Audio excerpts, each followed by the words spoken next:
Right, street talk then. Wedding bells are in the air for Carla and Lisa, but a bell has tolled for another unfortunate character of the week. Who is it? I don't know. Yes, I do know, but you don't Shut know. We'll up, have to it's wait a week boring. to find out. We have got lots to unpack from this week's Coronation Street, but Gemma, I believe that you have some clickbait to unpack to get our juices flowing about what's been going on in the world of Corrie this week. Thank you very much, Jonathan, as always, for sending them.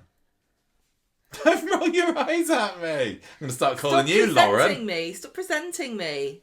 What do you This is my podcast as well. Stop presenting you? Yeah. What do you mean? You're the presenter and I'm just the one that comes and just moans about stuff. I present you this fine specimen of a woman, my lovely wife, Gemma. Sorry, what's the clickbait? Oh. From Liverpool Echo, Coronation Street fans baffled as they rumble death after worrying Carl blunder. Coronation Street fans baffled as they rumble death. Yeah. Carl blunder. I don't know what mistakes Carl made this week. I mean, one might say that trying to flood a hotel room in a sink or bath which would surely have an overflow somewhere is a bit of a silly move. But I think Coronation Street just kind of sidestepped that. The sink did have an overflow on it that was very visible. The other thing, right, I'm just going to say this now. I really love how cheeky they were with this because there was no damage done at all anywhere that you could see. They just put towels everywhere. Put Debbie in a big yellow hat. Made Debbie dress up like Paddington Bear in an alternative colourway. It's almost like Roy's cafe fire. Apparently devastating damage in the bit you didn't see. And who knew that the sex room at the hotel was directly above the bar? The only other set that the hotel has got. Well, I mean, what damage did it do? You couldn't see anything, could you? No. Literally, there was nothing. Well, apparently it was like the Poseidon adventure in there, but actually, it was Gemma. quite sneaky, wasn't it? Because I don't think it was like, oh, come on, where's the damage? You just kind of went, oh, all right. You had to just go along with it. They could have added some squelching sound effects as they were walking. They could have had to walk through some water at least, couldn't they? I know that our Debbie is a little one, but I don't think she'd drown in a shallow pool of water. Give her I think a that straw probably to breathe would have been okay. I don't know. I assume that's nothing to do with Carl's blunder. No, do you want to know? Yes, I would love to know what this is about. Do you remember there was a scene where Carl had blood coming out the back of his head? Yes, I do. And it didn't really explain where that came from. Well, I thought that was from his kicking he received from Ronnie. Yeah, but he went to hospital and came out again since, didn't he? Yeah, blood down the back of his head. I thought that was just a massive I didn't write this article. Okay, I'm just, His black eye got fainter at one point, which I guess it would do. And everyone thinks that Ronnie is going to get blamed for killing him, but it actually was Theo that was going to do it. That's what the article says. These articles. Lots of these articles this week are fans just like work out killer, and it's somebody on Reddit going, "I think it might be Megan that dies." Yeah. Because Maggie pushes her down the stairs. So the gaff was the fact that Carl had blood on his head, even though he should have had it cleaned up after hospital. The other thing I'm going to say, like last time I said, if Ronnie beats you up, he's going to leave a permanent scar there. Last time I said he's like Voldemort. Go on, sorry. Last time I said, can everybody stop using fate sealed or death sealed? Can you stop doing that? They haven't. This week I'm going to say, can you make it so I can read the article before your stupid website crashes? Because I'm sick and tired of these stupid tabloid websites where you can't get through scrolling through it without it how do they get anyone to click on these things? The headline always refers to something at the very bottom of the article, and the number of adverts you have to scroll past to get to what is it you're referring to, because they're literally like the first 3/4 of them are just describing this as what's happened in Coronation Street this week. I know. This is like, look, I'm not. This is really snarky, and I know that the people that they employ, passionate, caring, they know their topic. You know, they don't get in. You know, there's very skilled, good writer, creative, etc. But I kind of get the impression that when they have their job interview, they say, like, why do you want this job? And then the person comes out with, like, 3 paragraphs about, that being a child and being inspired, and when they went to school and their teacher said this or that and the other thing, and then they finally get to the point in the final like sentence of their answer like 3 minutes later, and then the person interviewing them goes, "You're hired." You're a terrible waffler. They have at the very beginning. They have to say, "You'll never believe why I won this job." As Reason 3 will shock you. At the Coventry Evening Telegraph. My fate is sealed. You're going to hire me. Like, what it used to be that you'd have to be really concise. If you're a writer, you had, like, go through it and cut out half of this because it's irrelevant.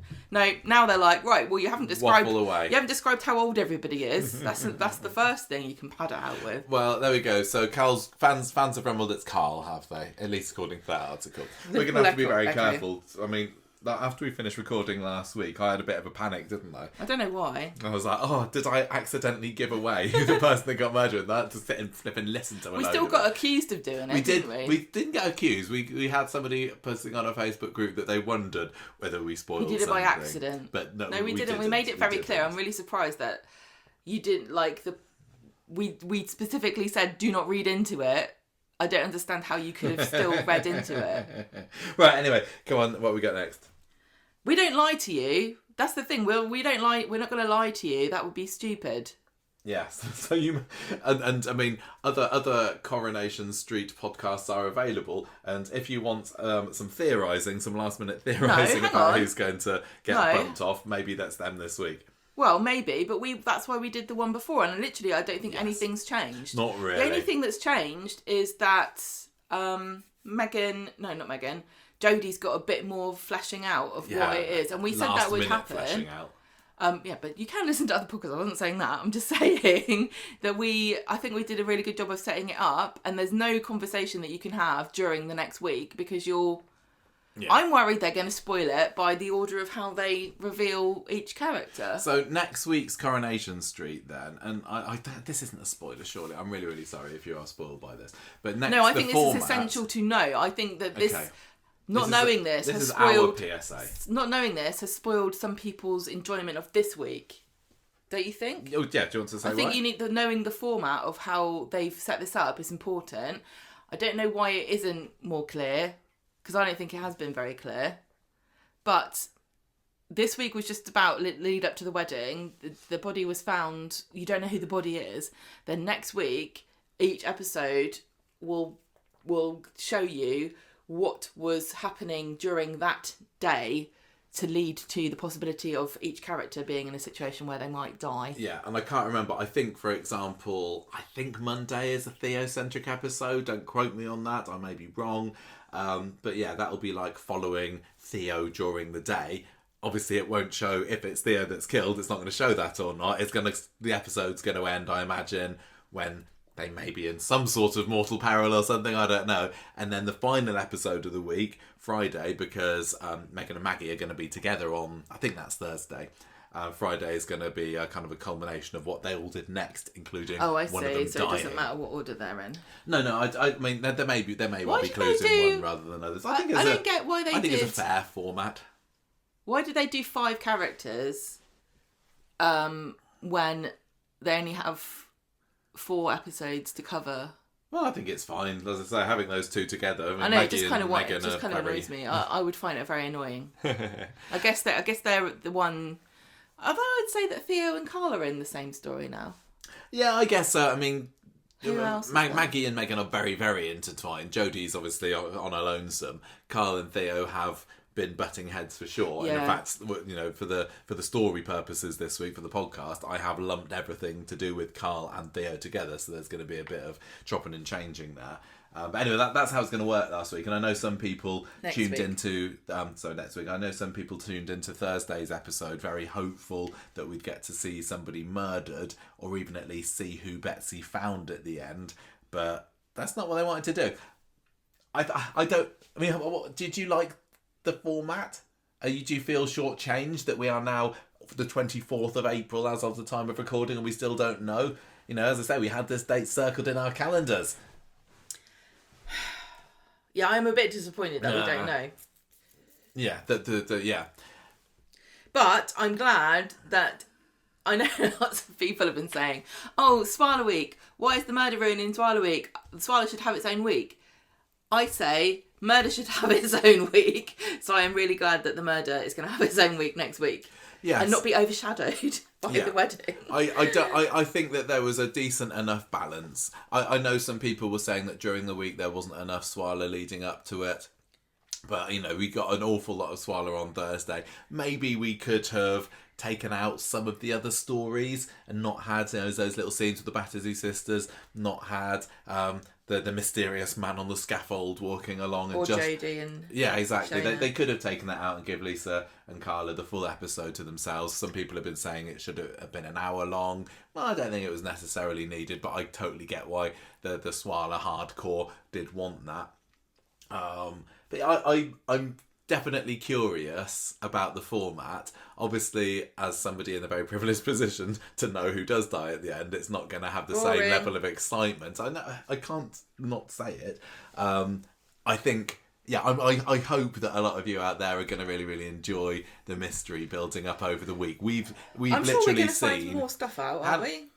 Yeah, we've seen 5 to 10 minutes from each of next week's episodes. So at the press day, they showed us some of the highlights of each of those, and then a little bit of Fridays. I think it's going to be really good. There was an article on Digital Spy this week about a Kate Brooks interview that came from the press day, which we didn't sit in at. And apparently Kate Brooks says that she's got some banging episodes next week. Well, we'll see. We'll be the judge of that. Thank you very much. But apparently there is music at the beginning of every episode. No, so we didn't get music. I was just about to say there was no music. What? When? When we watched the clips. No, there wasn't. We didn't watch the whole episodes, did we? We kind of saw clips from. What music do you think each character should have? I think Theo should have Mr. Blue Sky. Why is that? It's so cheerful. Okay.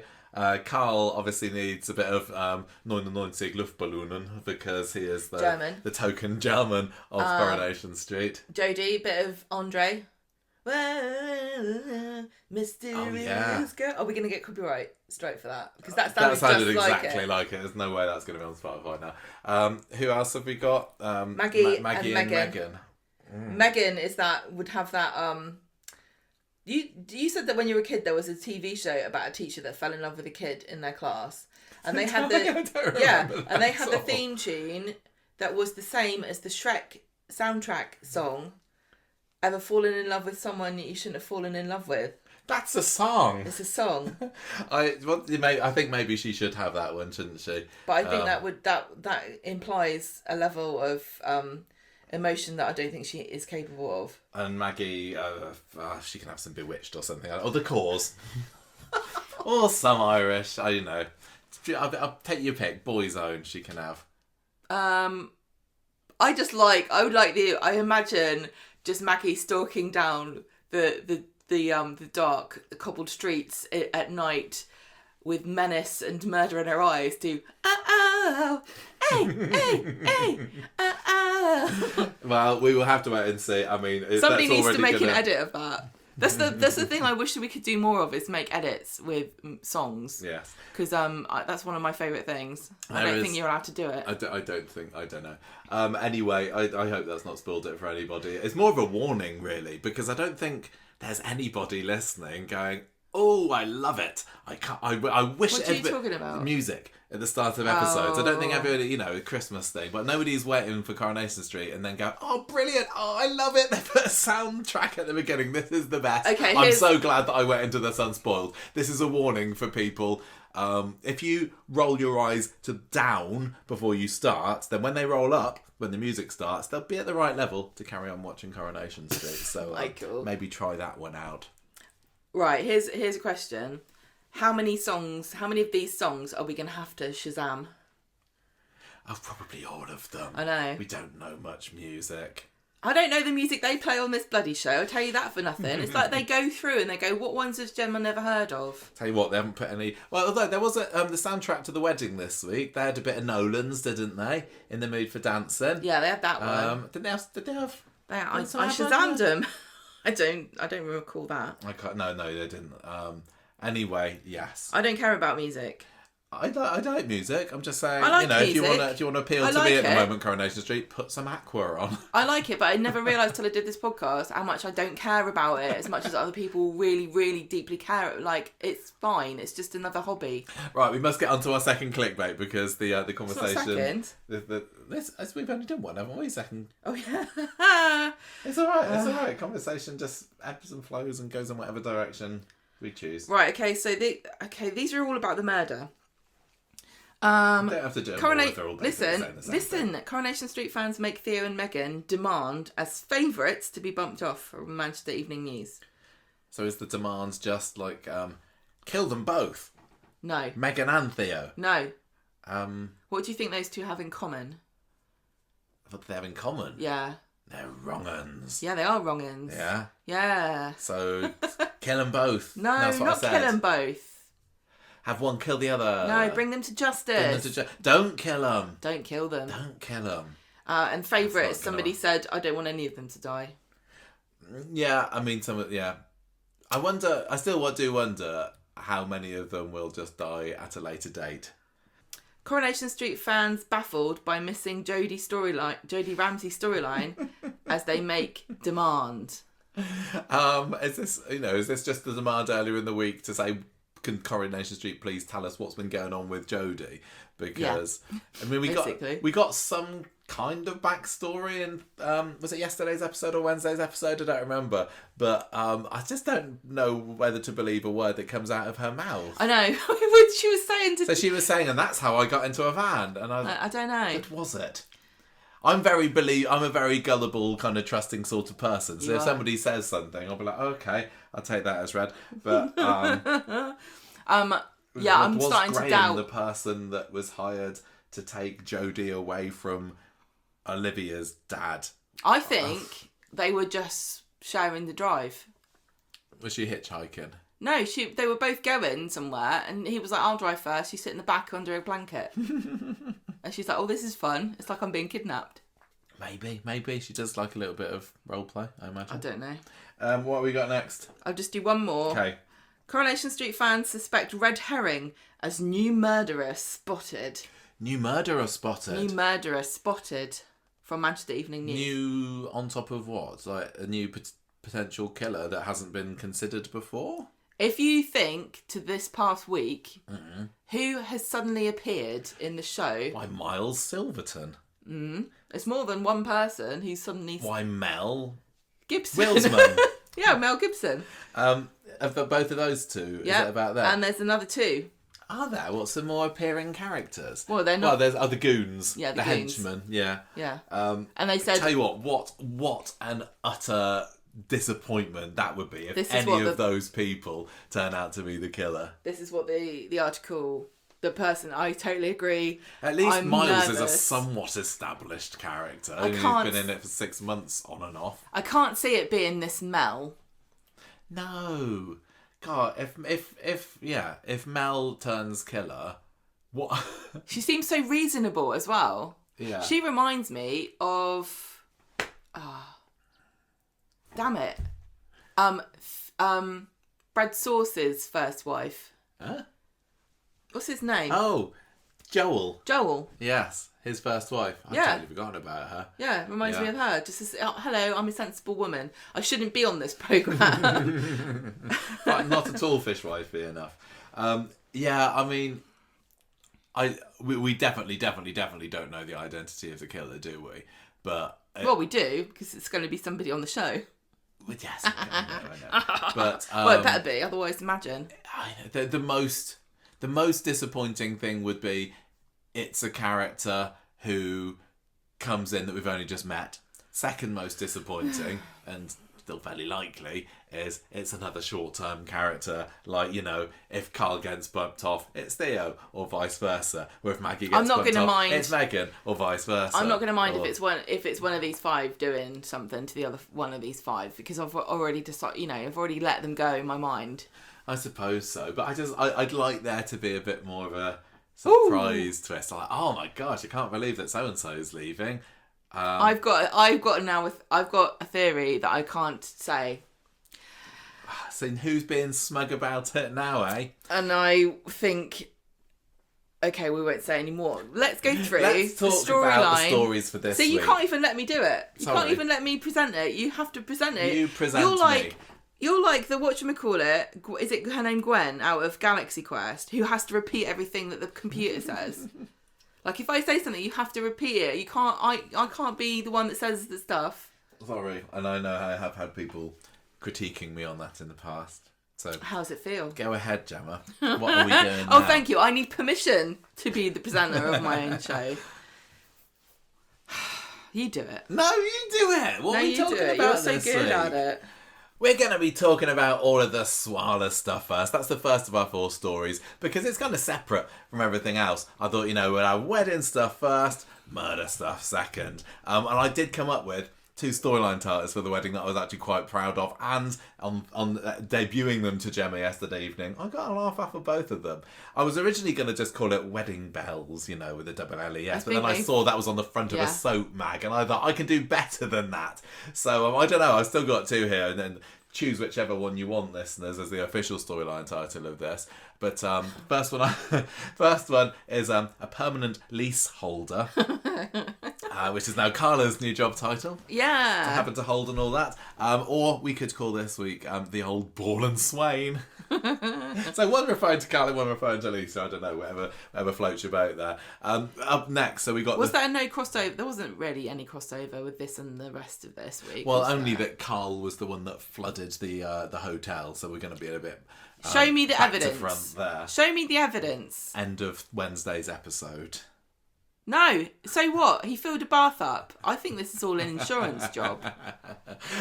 Right, so I've called... I wasn't really happy with either of these storyline titles. I've got 2. I could call it... I wanted to call it The Bad Lads, because that's what they are, right? So it's like The Ballad of the Bad Lads, maybe. Or Bad Lad, M-A-D. Why? There's mutually assured destruction between them, isn't it? Okay. Although one of them has got a little bit more on the other one than the other way round. Has Theo got anything on Carl anymore? No, he met somebody in an alleyway. So I'm not surprised really that Carl in recent weeks has been just trying to drop the hints that it was Theo. But yeah, I don't know. There is a bit of mad mutually assured destruction there. So bad, mad lad. I'm really sorry to say this, rags. But the whole Theo versus Carl bitching at each other, being smarmy, was so great. I don't think I've ever enjoyed Carl more than I did this week when Theo was talking to Miles by his van, and then Carl kind of minces over and is like, "Oh, well, thanks for last night, lovey." Oh, having the 2 of them going at it. What? In that sense, has been hilarious. Theo, I just think he's being great this week. Maliciously, hyper enjoying being a villain. I'm sorry, I know that he's horrible, but I just love it when villains love being villains. Yeah, exactly. Theo's been holding it in all this time when he's been having to keep up this sheen of respectability. Yeah. But I can't remember the exact quotes or anything. But when Gary was under the scaffolding with him earlier and he's like, I'm gonna get you, Theo, and Theo was like, oh yeah, really, are you? Oh. I love it. I'm sorry. Yeah, having met James Cartwright and knowing just how hyper he is in real life, I think this is definitely enjoyed playing Theo in this past week, and is it a pride before a fall? Who knows? Up next, we have got the Meghan storyline. Welsh Dragon. Because it sounds like Welsh Dragon. It does. I like that, actually. She's been dragging about, hasn't she? She's been dragged. Welsh Dragon. Also, she has been dragging her heels about going to France with Will, hasn't she? Because he didn't seem into that. No one wants to go to Paris. It's boring. Maybe she still is in love with Will, but she shares the same appreciation or lack thereof of Paris as you do. It's not your favourite city, is it? Even watching Emily in Paris doesn't make me want to go to Paris. But you don't like it either. It's rubbish, isn't it? It's just boring and rubbish. It's got no personality. I think compared to the rest of France, a lot of France, boring. Paris's hype is just living up to but it's Paris. What's there? The Eiffel Tower. The Eiffel Tower, the Champs-Elysees, and the Arc de Triomphe. Undeniably beautiful. One of the best art museums in the world. Yeah, but I think it's like a case of once you see the food's not that great compared to the rest of France. I don't like how busy it is. I don't like too busy places. Obviously, you've got to go and see It's just like really got a weird vibe. Got to go and see the bit where Princess Diana and all that. But yeah, I don't get it. There are much nicer places in France. I just like than Paris, which feels like its own place. I think every capital city in the world feels like a different place. Isn't there a name for like a syndrome? Yeah, it's called Paris syndrome. Is that what it is? It's Paris syndrome. You go there. Well, it's hilarious. Oh, is that it? Yeah, they've got repatriations experts for people that don't like Paris. Do you think they have Conversation Street syndrome when you tune into an episode of us and it's like slagging off Paris and it's your favourite place? Finally, with the Jodie storyline, this works better written. I've just written Joe die ? Joe die? Joe die Ramsey? Is she going to die? Who knows? I thought I'd get new ones for everyone this week, but I started strong and then dribbled out towards the end. Oh God! Would you like me to take? You do this, I'm going to do the ball and swain this. So Carla is getting a little bit on the Bridezilla side on Sunday's episodes, and she's checking with Ryan whether they could, maybe have exclusive use of the hotel for the whole wedding. And he's like, that's going to cost you a lot of money, actually, Carla. I don't know why particularly, because exclusive use of the hotel, as far as I'm concerned, is the bar and that one bedroom, and that's about all you got for it. And they did get that, didn't they? I can't believe that she hasn't got her own function room, and she never thought about it before the week of the wedding, that she might actually prefer. I also can't believe that they can't rent it out to her on a Thursday. Surely nobody else needs the hotel on a Thursday. Well, it was going to be that I know, that other thing, wasn't it, that was there. But anyway, so she hang on. A bit of Cold War thrown on that idea. This architecture... Ooh, how prophetic. This architecture show that cancelled was also not going to have exclusive use of the function room. No, apparently not. Well, I hope they weren't trying to sell tickets then. I want to go back. This doesn't make any sense. There's no way this hotel doesn't have a function room that you can exclusively access if they have weddings and functions. Don't take it over me. Take it out with Webby Debster, Gemma. I'm sorry. She needs to get herself It's been booked out permanently by the Etheric Foundation. Yeah. Is that right? No. No, that's the one before. So the Ultraviolent. What was it? What was Rowan called? I want to go back and watch some 2024 Coronation Street just to see the Institute scenes and where they were filmed, because they weren't all in the bar, were they? They did have a little special side room that they went in. But I know it was sometime around then that you renovated the hotel set. If you go back and look at Chariot Square a couple of years ago, it looked very, very different to how it looks now. It didn't have the big tree in the middle and things. So right. What anyway, she gets a phone call to find out that Connie's going home. Oh. So that's the end of that story, and Carla just spends the rest of the episode kind of moping about it because she'd grown to love that little thing, hasn't she? Yeah. I suppose. Yeah. I think there was a bit of a sense of, is that it then? Yes, it feels a bit like, okay. The most optimistic people seem to be holding on to the idea that it's setting something up for the future. Betsy and Dylan going to have a baby. It is really funny that this couple started out with this really iconic photo shoot. And everybody loved these pictures, and then... Oh, what, them holding the baby? No. The Swala photo shoot. Oh, that photo shoot. And everyone then got sick and tired of these same two photos being trotted out every 5 minutes. And got bored of them. And then Corrie went, let's do another photo shoot. But this time with a baby. But don't worry, the baby won't be in it. What was the point of having a photo shoot with the baby? I would like to be kind of charitable towards Coronation Street here and say I quite like them having a baby for a bit. It was quite sweet. It was nice to see that maternal side of Carla coming through. I enjoyed Jodie's involvement. I liked Yeah, it was just a nice kind of family, low-stakes drama kind of thing. But it wasn't something that I would have wanted to have seen permanently. And I think we said on the week when they got Connie, we were pleasantly surprised by how much we enjoyed it, because we're not the biggest baby fans here. And it's like, oh no, another baby. So it was quite sweet. But I would be quite surprised if the skills that Carla, Lisa and Betsy picked up looking after Connie this past month don't come in handy at some point over the next 12 months. And that isn't like me trying to skip around spoilers what are you or anything. Talking about? I've got no idea. I'm just saying there's probably going to be another baby that they'll be looking for. Why? Looking after. Oh, because it felt too much like a old school Corrie story, which is just about a situation, what if Carla and Lisa had to look after a baby? What would happen? They don't really do that. They're very deliberate with everything. The cynic in me says have a reason they just wanted a photo shoot with a baby. I don't know. It was a nice bit of character development. I didn't know you could just order a baby for like a month, because that's fine with me. You wouldn't do it, would you? For a month I would. It'd be fun, wouldn't it? Yeah. Don't know whether anyone would trust us with it for that long. Well, we'll find out, won't we? Anyway, so what was... well, that was it, really. And Jodie comes round. Oh, I'm sorry to hear your baby's been kidnapped. Give me some money. Yeah. Well, Lisa says, look, maybe Connie can come along to the wedding. And, no.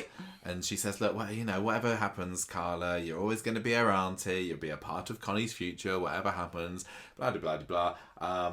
And then they never speak of her again, probably. Yeah. Do you think the day that Bobby phoned up and said he wasn't coming back, do you think Carla and Lisa and Betsy had a sad cuddle on the sofa on that evening as well? Or did they crack open the champagne? No, I think Carla was like, oh, what's that? You're not coming? Oh, yeah, we're going to have to take your name off the table plan. And she's like, God damn, we forgot about Bobby. I love how they didn't even attempt. They did mention. Michelle sent some flowers. No. What are you talking about? What? They didn't even attempt what? To bring in or mention or whatever any, family members. They did mention Bobby and Simon. You just did they? Yeah, you just didn't pay attention. What did they say? They're house sitting a mansion in tropics or whatever, some part of. Honestly. They're house sitting in some fancy European place. Well, most of the rest that you would not let those two anywhere near. Oh my God, could you imagine? If you had a mansion, would you let either of them even come to the front door? You'd be like, no, the tradesman's entrance is round the side. You both look like con artists. It's like that Man vs. Bee that we watched on Netflix, isn't it? With the house sitting, and then this inept Rowan Atkinson turns up at the door and sets fire to the place. That's nothing compared to what would happen if Bobby and Simon were in charge of it. Well, they should have had Man vs. Baby, but with the Connor Swains and Connie. They, yeah. Anyway, so they didn't. I suppose most of Carla's family are dead, aren't they? Like, invite Paul, dead. Peter, not dead, but abroad. I think he'd probably be rocking about a bit if he came. Johnny, dead. Kate, who bloody knows, buried up to her neck in a beach in Bali somewhere. But yeah, nothing attempted there. And then any of Lisa's family? No. So I felt a bit sorry for Lisa this week, really, because we found out that she doesn't actually have any friends that like her as well. that was like, oh. But you said that sounded like you're perfect. Look, when I had my stag do, it was just me and Mark and Trekkie, and they put me in a car and we drove up to Scotland, I think. Was it Scotland or Wales? Scotland. Yeah, Scotland. Not from here, from the Midlands. Where did you go? We were going to climb up Ben Nevis, but it was too rainy. It was too rainy, so we didn't. And why did they think you wanted to climb? Because we climbed Snowdon together, and who would... if you were organising a party that you thought I'd really, really like, what on earth would you do? I'm not... Me? Yeah. I'd set up a Mario Kart tournament and have pizza. That sounds good, actually. I should and do an ice cream sundae bar. Oh, okay. So when we do our vow renewal, you're going to be my chief stag then, Gemma, all right? Here's my advice. Is that possible? Stag and wife? I don't get why have a separate party if you don't want to, number one. Don't bother about it. The only reason we had separate parties is because we didn't want to do the same thing. Yes, well, I didn't want to get my hair Here's my other thing. Plan your own bloody hen party. I plan my own hen party. I don't. Why are other people planning? No, Gemma, you're a bit of a control freak when it comes to organising do's. Nobody offered to do it. So I did it. Well, look, you like... I'm not a control freak. If somebody had said to me, I've got an idea, do you want to do this? I'd say, yeah. You like catering, sorry, is what I meant I didn't cater it. Okay, I don't know. We went to a vintage hair salon and got my hair and makeup done. Then we went to the Ritz for afternoon tea. Then we went shopping. And then we went to karaoke. Lovely. It was great. Anyway, so I did feel some kind of kinship this week with Lisa when she was like, oh, it's fine, I'll be all right. And then she went to the shop to pick up a microwave meal, because that's probably what I do as well. If you were having a party and there was no food in the house left. But why fib about it? Well, it's just safe face. I don't know. Anyway, there's a lot about this storyline that didn't make any sense. I would have liked to have seen some of Lisa's family. And I don't want to be that guy that says, back in the old days of Corrie, weddings were the perfect opportunity to just introduce some of the extended family members. You know, if we didn't, having people like Barry Connor coming in to Maria's wedding, for example, and when Martin married Gail, we met Martin's parents. I think even Curly's parents in it at one point. I don't remember. But, okay. Yeah, it was a low-key affair, and everybody that we saw was either just random extras or kind of background underworld people or other, general underworld workers, weren't they? And I don't know, maybe they couldn't have fit it in, but I would have liked the opportunity to have met more of the Swain clan, and then maybe we could have found out that they were related to Arnold Swain. Yeah, I mean, the only drawback is I can imagine that it never got addressed why they weren't there or why there were no Swainers, right? Never came up. Well, I mean, maybe they could say, "Oh, we phoned them last night when we found out that the hotel had flooded." But it never came up. It never came up, right? So the only thing I will say is that if they had turned up, we would have had to wait another week to find out anything about them. And then by the time that happens, we wouldn't care because we want to know who's the murderer. Yeah, I suppose. So you want their own thing. But can I just add another thing? Yes.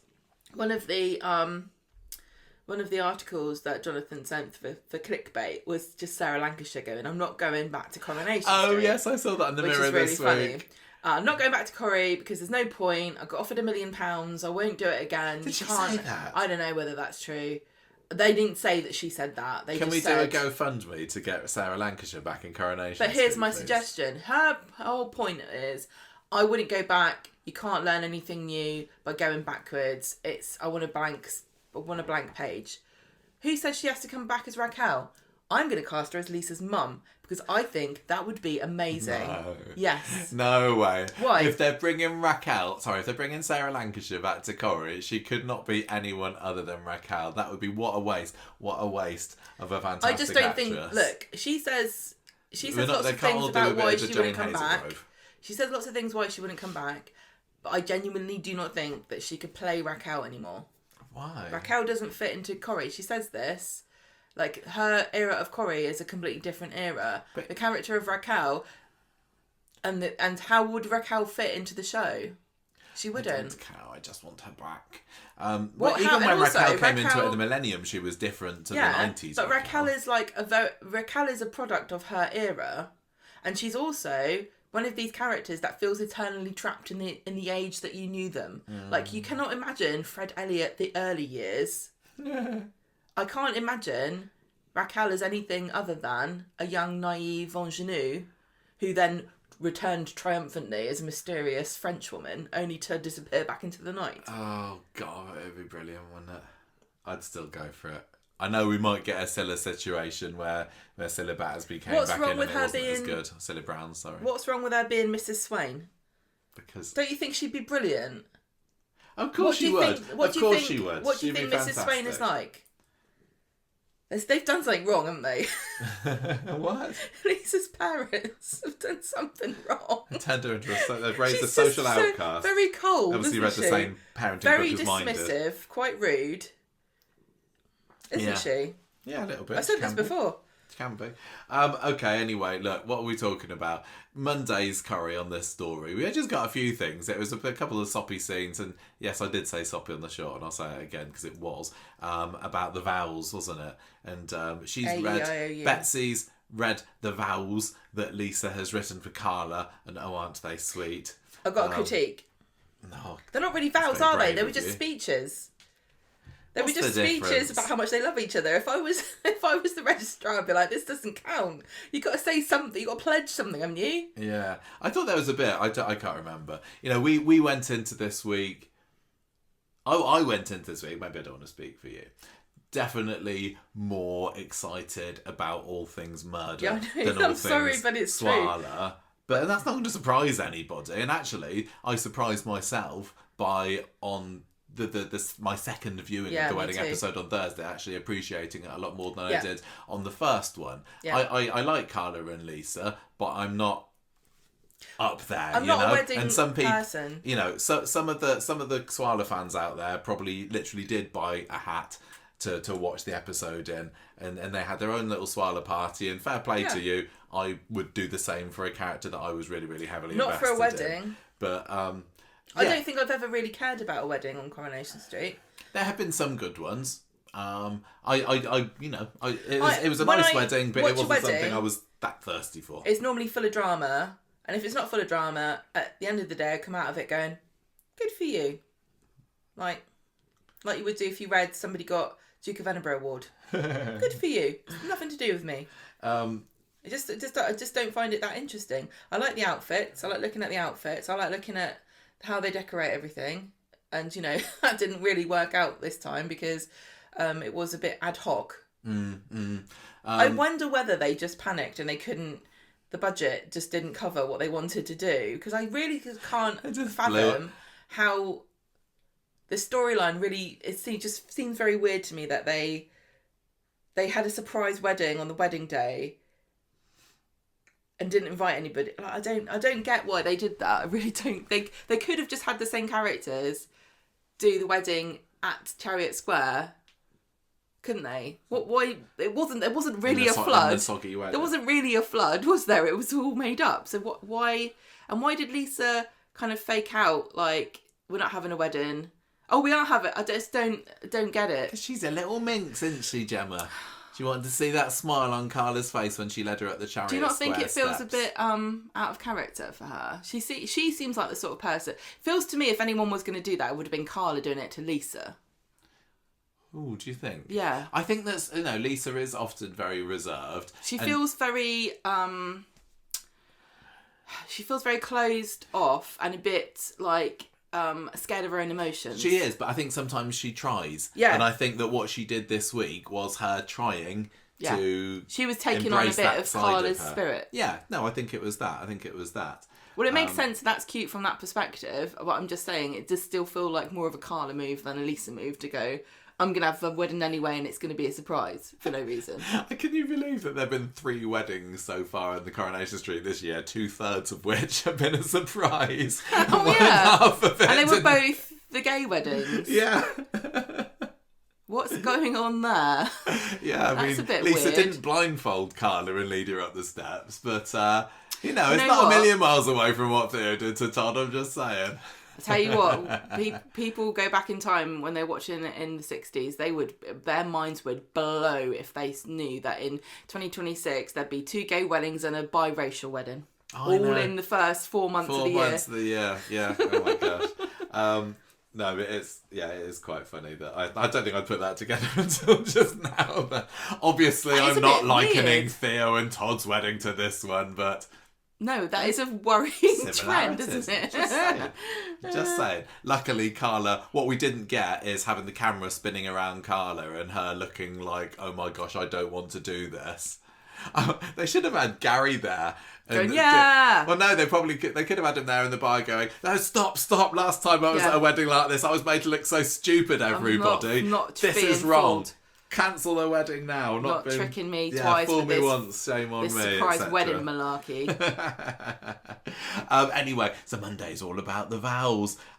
Lisa is doing her vows. They're lovely. Carla, struggling a little bit. She says she doesn't want to do it wrong. It's just standard stuff, isn't it? Standard stuff. Writing vows. You don't often bother. You don't often get on. Yeah. Just do your own. Just read what everyone else says. Gemma, you've always said that you're not a fan of custom vows, have you? It just seems to cause stress. Corrie loves them. I know, because they want the writers to come up with something unique. Come on, Damon. What are you going to have them say this time? Well, Betsy gets the wine glasses out because apparently, if you're a writer and you're stuck, you just drink. Yes, that loosens the old writer's block, so I found the wedding quite charming when Lisa was Carla was saying, I love you so much. It's so pretty and your hair's so nice. Anyway, the vows themselves I thought were very nice. Were they vows or were they speeches? But whatever it is. So, Tuesday... Do you know what? They should just call it declarations of love. Yeah. Do you not think? I guess because so. Really... The whole point of a vow... But then when one's unfaithful, the other one they can get out of it by saying, well, I didn't promise I wouldn't. Anything. I just told you I loved you, which I did back then. The whole point of a vow is like a religious ceremony where you're promising God and everybody else that you're not going to be a big fat cheat and you're not going to dump you when you get cancer and stuff, right? Yeah. If you're taking away that element, then don't just have a nice declaration of like your love for each other. Yeah, but I mean, in a secular ceremony like this, it's promising to all the people that are gathered and listening. And I suppose in this case it was only Roy and Betsy that were there, wasn't it? And Uncle Rai. I can't remember what they promised to do. I don't remember, but I'm sure people would be able to write in and tell us. Anyway, Tuesday, they got the hen do, right? So Sally's organising Carla's. Lisa's allegedly doing something in town, but it's very vague about the details. We later find out with the British Transport Police and the dog handlers. Exactly. And so, Jess is busy. Oh, yes. Jess. Oh, this is my big shock of the week. Law. What? There's law. No. Yes, yes. Jess Law. Jess Law. What's that? Lore. Yeah. Oh, lore. Lore. You're talking about lore, not law. Okay. The Jess lore this week is that she has a child. No, she was babysitting. Doesn't mean she's got a child. She couldn't get a babysitter. Yeah, I thought it was she couldn't get a babysitter. Yeah, it doesn't mean she's got a child. I now choose to believe... Maybe she's got custody of one, like... In my Jess headcanon. Maybe she's got Connie. Yes. So, oh, maybe. So Jess has got a child. We're finding all about her, aren't we? I know, do you think she's going to be the latest... didn't even have to be in it this week. Latest character to be a main character? I'm sure that... What? I'm sure that the actress who plays her would love that to happen. I would love that to happen. I like Jess. If we can't get rid of them, just let them take over. She's going to be top of the episode appearance count 2027. Jess 2027. We're going to be like, sick of Jess. Why do we need another copper? Whose idea was this? Right, so it's a devil themed hen do in the Rovers, right? Yeah. And that, you said that the wedding is all about promising to God, and this is definitely showing that Carla's not having any of that, or at least Sally's not. Who's been the very officious organiser of it all. Carla's devil horns. Oh, she had some Maleficent ones. They were really good. Magnificent. Where did they get those from? I want some. Probably the local fancy dress shop. I bet you can. I bet they're dead easy to get hold of these days. They just look really cool. It looked like they hurt her head though, because a few times she was wearing them in a weird way, which made me think they were giving her a headache. I think that the occasional mention of Sally having a Christian lesbian daughter, like if they did it all the time, it would lose its impact, wouldn't it? But when it gets mentioned, it's like, that's a reference, and they kind of do it a little bit differently each time. This was fun. This was the funniest. This is one of my favourite moments of the week, when Sally's trying to organise everything, and she says, well, I know what I'm doing here. And who was it? It was Betsy, wasn't it, that says, yes, everybody, because Sally knows because her daughters are, and then the whole room goes, lesbian. I loved it. So rather than Sally being the one to brag about it, everybody's like, we know, and it was totally unrealistic to have a whole room all saying the same thing. No, I think that would be really funny. I thought it was great. I really, really enjoyed that. I mean, all we needed on cherry on top was somebody to saying, and also, and then she could have said Christian as well. But Sophie wouldn't have approved of that fancy dress, I'm going to say. She's got games organised. She's got a Mrs. and Mrs. Although we didn't actually got to see it. I didn't like that. The fact that somebody said, how are you going to know Mrs. and Mrs. if Lisa's not here? And she's like, oh yeah. She's like, well, nobody helped me organise it. What had she planned? But anyway, Lisa turns up at the end, doesn't she? Roy does his toast. And then, speaking of toast, I'm trying to make a link here. A nice segue to Sally going to the corner shop. Right. But Lisa's not buying any bread. She's buying a lasagna, a microwave lasagna. And apparently, as Sally finds out, she has not had anything organised for her because she's just not... What does she say? It's not really because she's not very well liked, but I don't know. Organise your own hen do. I do think that if you want one, do it. Like me, if somebody had to organise a party for me, they'd be like, oh god, he's not going to even enjoy it, I imagine. And I think that's the sort of same thing for Lisa. I didn't even realise that that other people organised your hen do for years. Well, there we go. You learn something new every day, don't you? Why put what? I don't understand. It's your party. Do what you want. Anyway, Lisa gets dragged along to the Rovers by Sally, and Lisa explains what's happened. She's trying to escape, but Carla ropes her in, and they all just have a lovely time. I thought I enjoyed that hen too. It was a lot of fun. Nice to see Dirk there with his Every time that Dirk's on it at a party, they always give him some funny coloured glasses to wear, I find. Wednesday. You don't. The thing is about following traditions is that sometimes you can do it when it doesn't suit you and there's no reason for it. Like having a egg and stand do is because you would have different groups of friends and you only invite men or women to it, right? Yeah. But Lisa's, it didn't have anybody, and Carla's hen do was a mixed do anyway. So why didn't... I mean, half of those people are supposedly Lisa's friends as it is. Why don't you just have a combined one? No, I think it's all part of the tradition of, traditionally it would happen the day before the wedding and you're not allowed to see your partner before. But I've just said, you don't... Why follow traditions if they don't fit your needs or like logic? Well, maybe... That's not how we live anymore. You don't need to have a separate one. Maybe Carla was hoping that they get a stripper in and he didn't want Lisa to find out about it. Well, I don't know. A policewoman stripper. Oh my god! That would be great. Anyway, so Wednesday, everyone's a bit down in the dumps because the hotel's been flooded. As we said, Carl's been up to a bit of no good there. And apparently they've got a licence to only get married in that place. I don't know how it works. I don't know. And anyway, so Carla kind of huffs off and she's very annoyed about this, as you would be. Lisa's trying to, put a positive spin on it. She's clearly, upset about it as well, as you would be, but the news seems to have hit Carla a lot harder. I suppose it's kind of a bit bigger of a step for Carla, maybe. Getting married to a lady, something that they've not made a big deal on the show about. Hey everybody, look, it's Carla. She's been married to a load of men before and now she's marrying a woman. But I expect in Carla's head, she's like bricking it about it and thinking, oh my gosh, this is absolutely huge for me. And I know, I'm not saying, it's Lisa's second time so it doesn't mean anything. But I think this was kind of Carla's way of proving to herself that this is the right thing for her. And it shows her commitment. It shows it shows the audience that she's... Yeah, properly invested committed in it. Yeah, and wasn't Carla the one that was kind of dragging her heels a little bit more at the beginning of the relationship? I don't know about going ahead with it. I don't remember now. Again, I'm sure somebody will be able to write in and tell me. But yeah, so she was not so happy about this. And Ryan tells them it's going to take forever until this hotel's up and running again. You've got to move all of the towels out of the function room. Got to get all the hotels out of all those all the bedrooms. Sorry, got to get all the hairdryers out of all the bedrooms.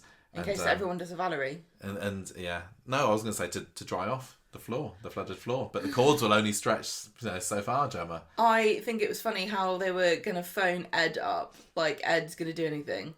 Yeah. If it's been properly flooded, what the hell is Ed going to do? Get down on his knees with a straw. This is going to take me quite a while, everybody.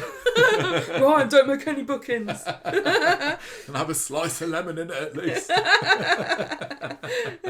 Anyway, that's that really, isn't it? Lisa and Ryan talk about the possibility of downsizing it and it still being able to take place, and they kind of say, well, Carla has done the whole big wedding thing before, so they basically end Wednesday's episode thinking, maybe all is not lost. I mean, nobody, not a single viewer finished Wednesday's episode thinking, oh my, they're not going to get married. I don't get why this happened.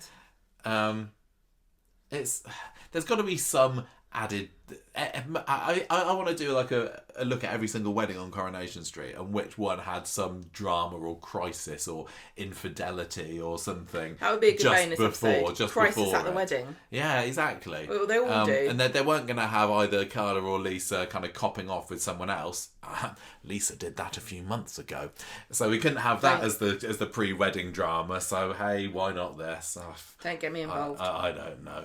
But anyway, Thursday was the big wedding day, and Sally. I did enjoy it. It was funny because when we were at the press day and we watched it. What? I'm just trying to think. We went in there thinking, okay, it's going to be the wedding. Great. We want to find out more about the murder, and I think maybe then we were watching the episode and feeling a little bit let down that there wasn't more murder stuff in there. And I think other people who were more on the side of the murder excitement yesterday felt the same thing as us just 2 weeks later. You know, because some people went into it and then they were disappointed that we didn't get to find out the body. We didn't get to find anything. They also tuned in for the murder. So I kind of watched the episode a couple of weeks ago. And like, yeah, it's fine. It's fine. You know, outfits are fairly nice. There's some good script there, but whatever. It wasn't exactly what I wanted to get out of the episode. And being able to watch it again yesterday, I definitely appreciated it a lot more because I didn't have those raised expectations. You know. Yeah, I know what you mean. Worth watching again if you weren't so keen on it the first time. Don't wait a fortnight, just give it a try.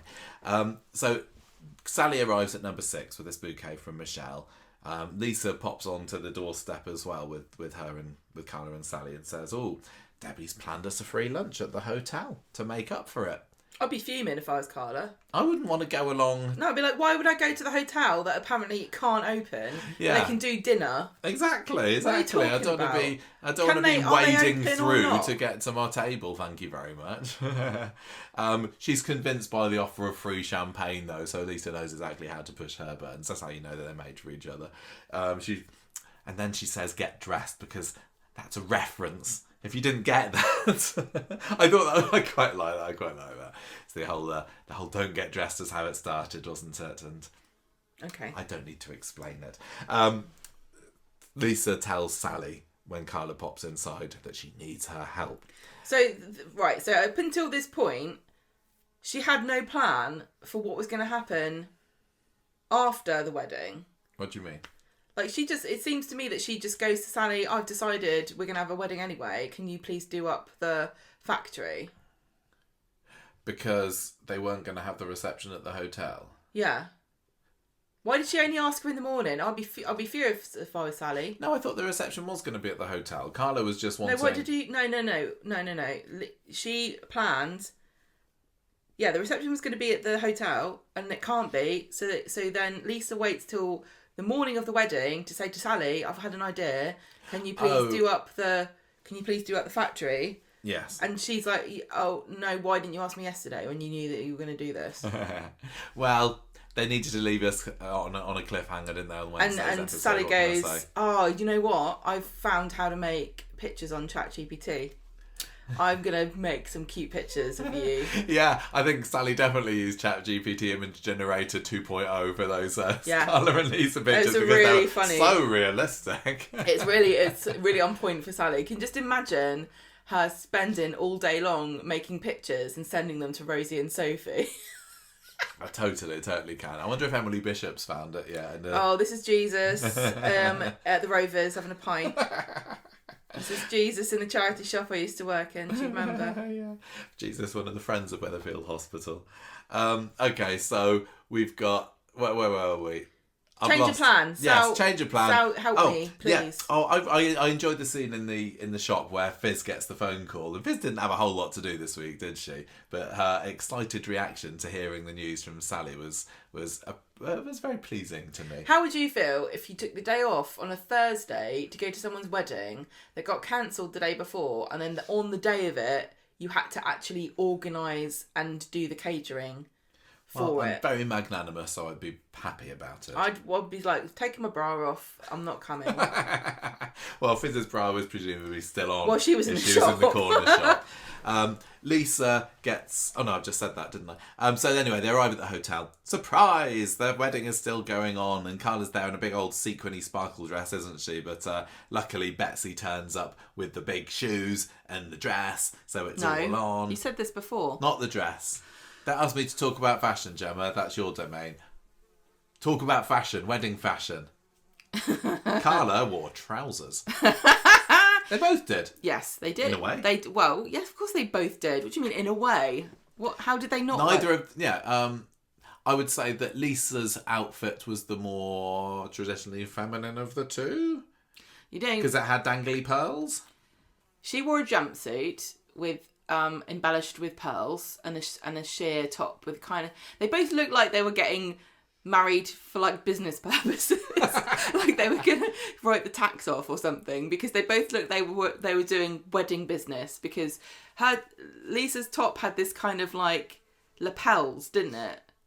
Like booby business. Yeah, she was very clavacious, was our Lisa. And Carla was more like, traditional wedding business, because she was wearing the waistcoat and the suit and jacket. And it made me realise that whenever I've seen Carla in a wedding dress, which is a fair few times now, I've always thought that it didn't really suit her. And I don't really know why.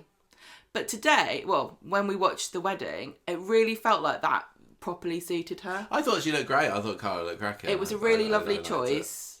I did like that they both had trousers, because a lot of people were trying to get, it's one of these things with when you have like two women getting married, everyone goes, who's going to wear the dress and who's going to wear the trousers? And so people were trying to sort of guess who would wear what and things. And so I like the fact that they just both went, we're not wearing dresses, we're just wearing trousers. That was quite cool. Yeah, but Lisa's with the whole pearl thing going on was the more feminine of the outfits, right? It doesn't really matter to me who was more feminine, but if you were to just have a picture of Lisa from the boobs upwards. Okay, but a lot of people would have a problem with you even saying that one of them was more feminine than the other, because it doesn't really matter. No, it doesn't matter at all. It doesn't matter at all. I thought they looked great. I personally wasn't a fan of the pearls. But at one point, one of them was dangling off her elbow. Was it at the break? Was it when they were holding hands and doing their vows or not vows? And you said, she's got pearls dangling off her elbow. Oh dear. Someone in the the costume department got fired for that blunder. Anyway, very, very nice. They both look beautiful. And Carla is a little bit overwhelmed, and she's like, are we finally getting hitched, are we? And Lisa says, to quote you, my darling, we flaming are. Don't use my darling, because that is Sarah Louise's catchphrase. Oh yeah, you said that, didn't you? Sorry, Gemma's just getting up. We've got two flies that are buzzing about the room here. Big fat flies wanting to get our exclusive first dibs on our opinions on the Swala wedding. Well, sorry, they're out the window now. Yes, yeah, she did say my darling, didn't she? And it both Sarah Louise. Well, she got it off Audrey herself, didn't she? Yeah.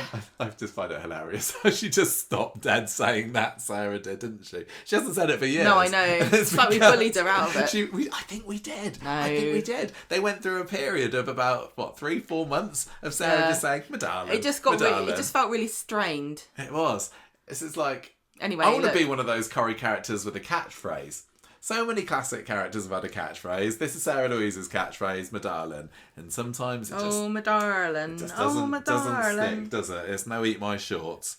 Which I really would like Sarah Louise to start saying, eat my shorts. Eat my shorts, David. Right, so Betsy's there, she's having a bit of a cry, she's telling Lisa how proud of her she is, and she kind of semi-references Becky, doesn't she, by saying, I'm so proud of how you got through, and Lisa's like, that topic is off limits, thank you very much. Don't talk about my Today's bitch about ex-wife. me and you, and I guess Carla as well, I suppose. Roy's there. Roy, who had flouted his normal rule for not lying. Okay. He did it once, didn't he, with Abby and the gun, he made a back big in fuss Coronation about that. Street, and now he can't stop himself. I wish he just said, telling porky pies. this doesn't extend to surprise parties, Carla? What do you mean? He gives Carla Haley's favourite bracelet. No, he doesn't. He lends it. Yeah, that was great. That was really great. Funny. That was great. She's like, I can't take this, Roy. Like, no, like, I'm not giving it to you. I love that. That was a great line. And then they walk towards the camera. They didn't know how they were going to do walking down the aisle, which I find quite difficult to believe. That they had not talked about it or thought about it. Yeah, I know. We had a wedding rehearsal. Is that just a church thing? I literally don't know, but I think especially if I'm Carla, and I'm like, this is totally new to me. I've never been to a lesbian wedding before because we've never had one on Coronation Street, so I don't know. How do we do the aisle? What do we do? Because, like, what happens? Yes, they just didn't talk about it. Like, they literally didn't even have invitations until a month ago. Well, I shouldn't be surprised. They should have just asked Kit what to do, shouldn't they? Yeah, and Kit knows. Kit's the that was the line. Don.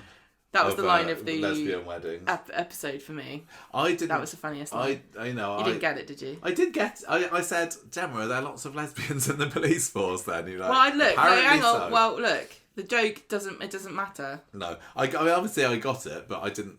I wouldn't say that. You just bamboozled. That was a well-known thing. I don't know. So they get married. They say their vows. Lisa's telling Carla that she used to think she was terrifying, but see that to me, that's not part of vows. That's just a speech that you make. That's the speech you make when you've got married. Why are you saying you're terrifying?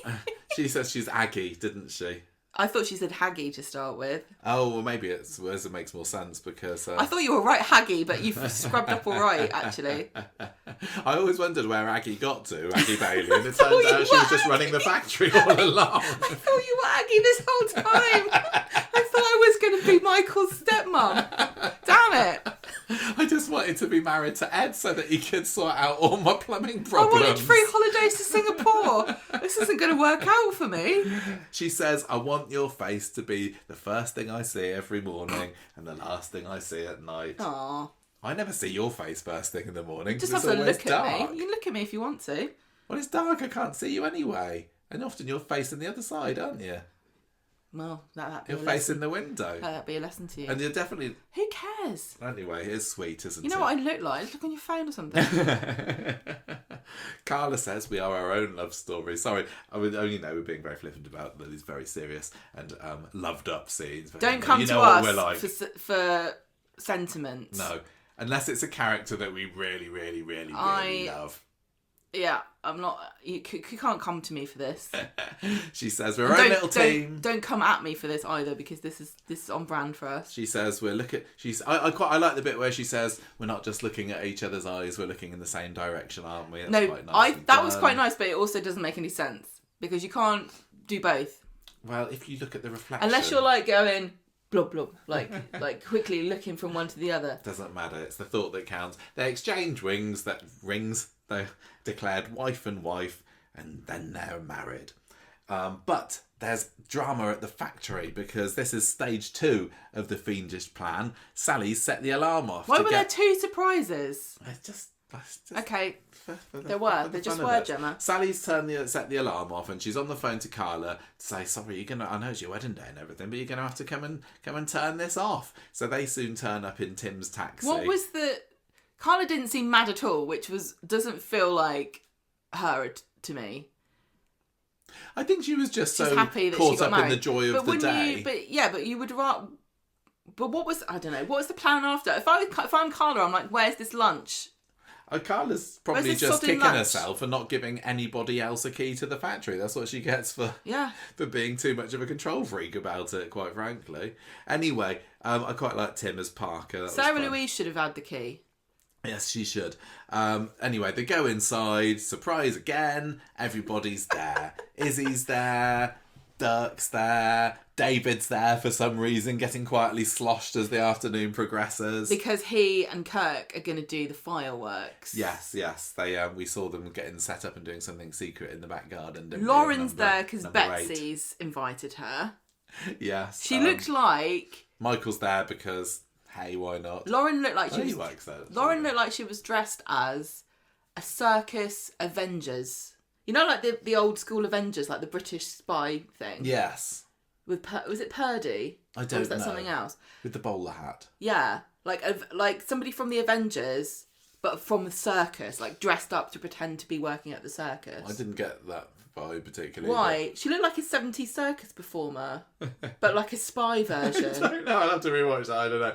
I thought because they had the various scenes of just stuff going on at the reception, didn't they? Which I definitely appreciated. They were talking about the sausage rolls. They were talking about what? Did you put that? Bet you didn't do that. No, I forgot. I forgot to say that the buffet that we got at the press day in the factory was like 1,000,000 times better than what Carla and Lisa got, which really did look like it was thrown together in half an hour. Really, Russian salad. Yeah, that was funny. It did. They did do a good job of making it look thrown together.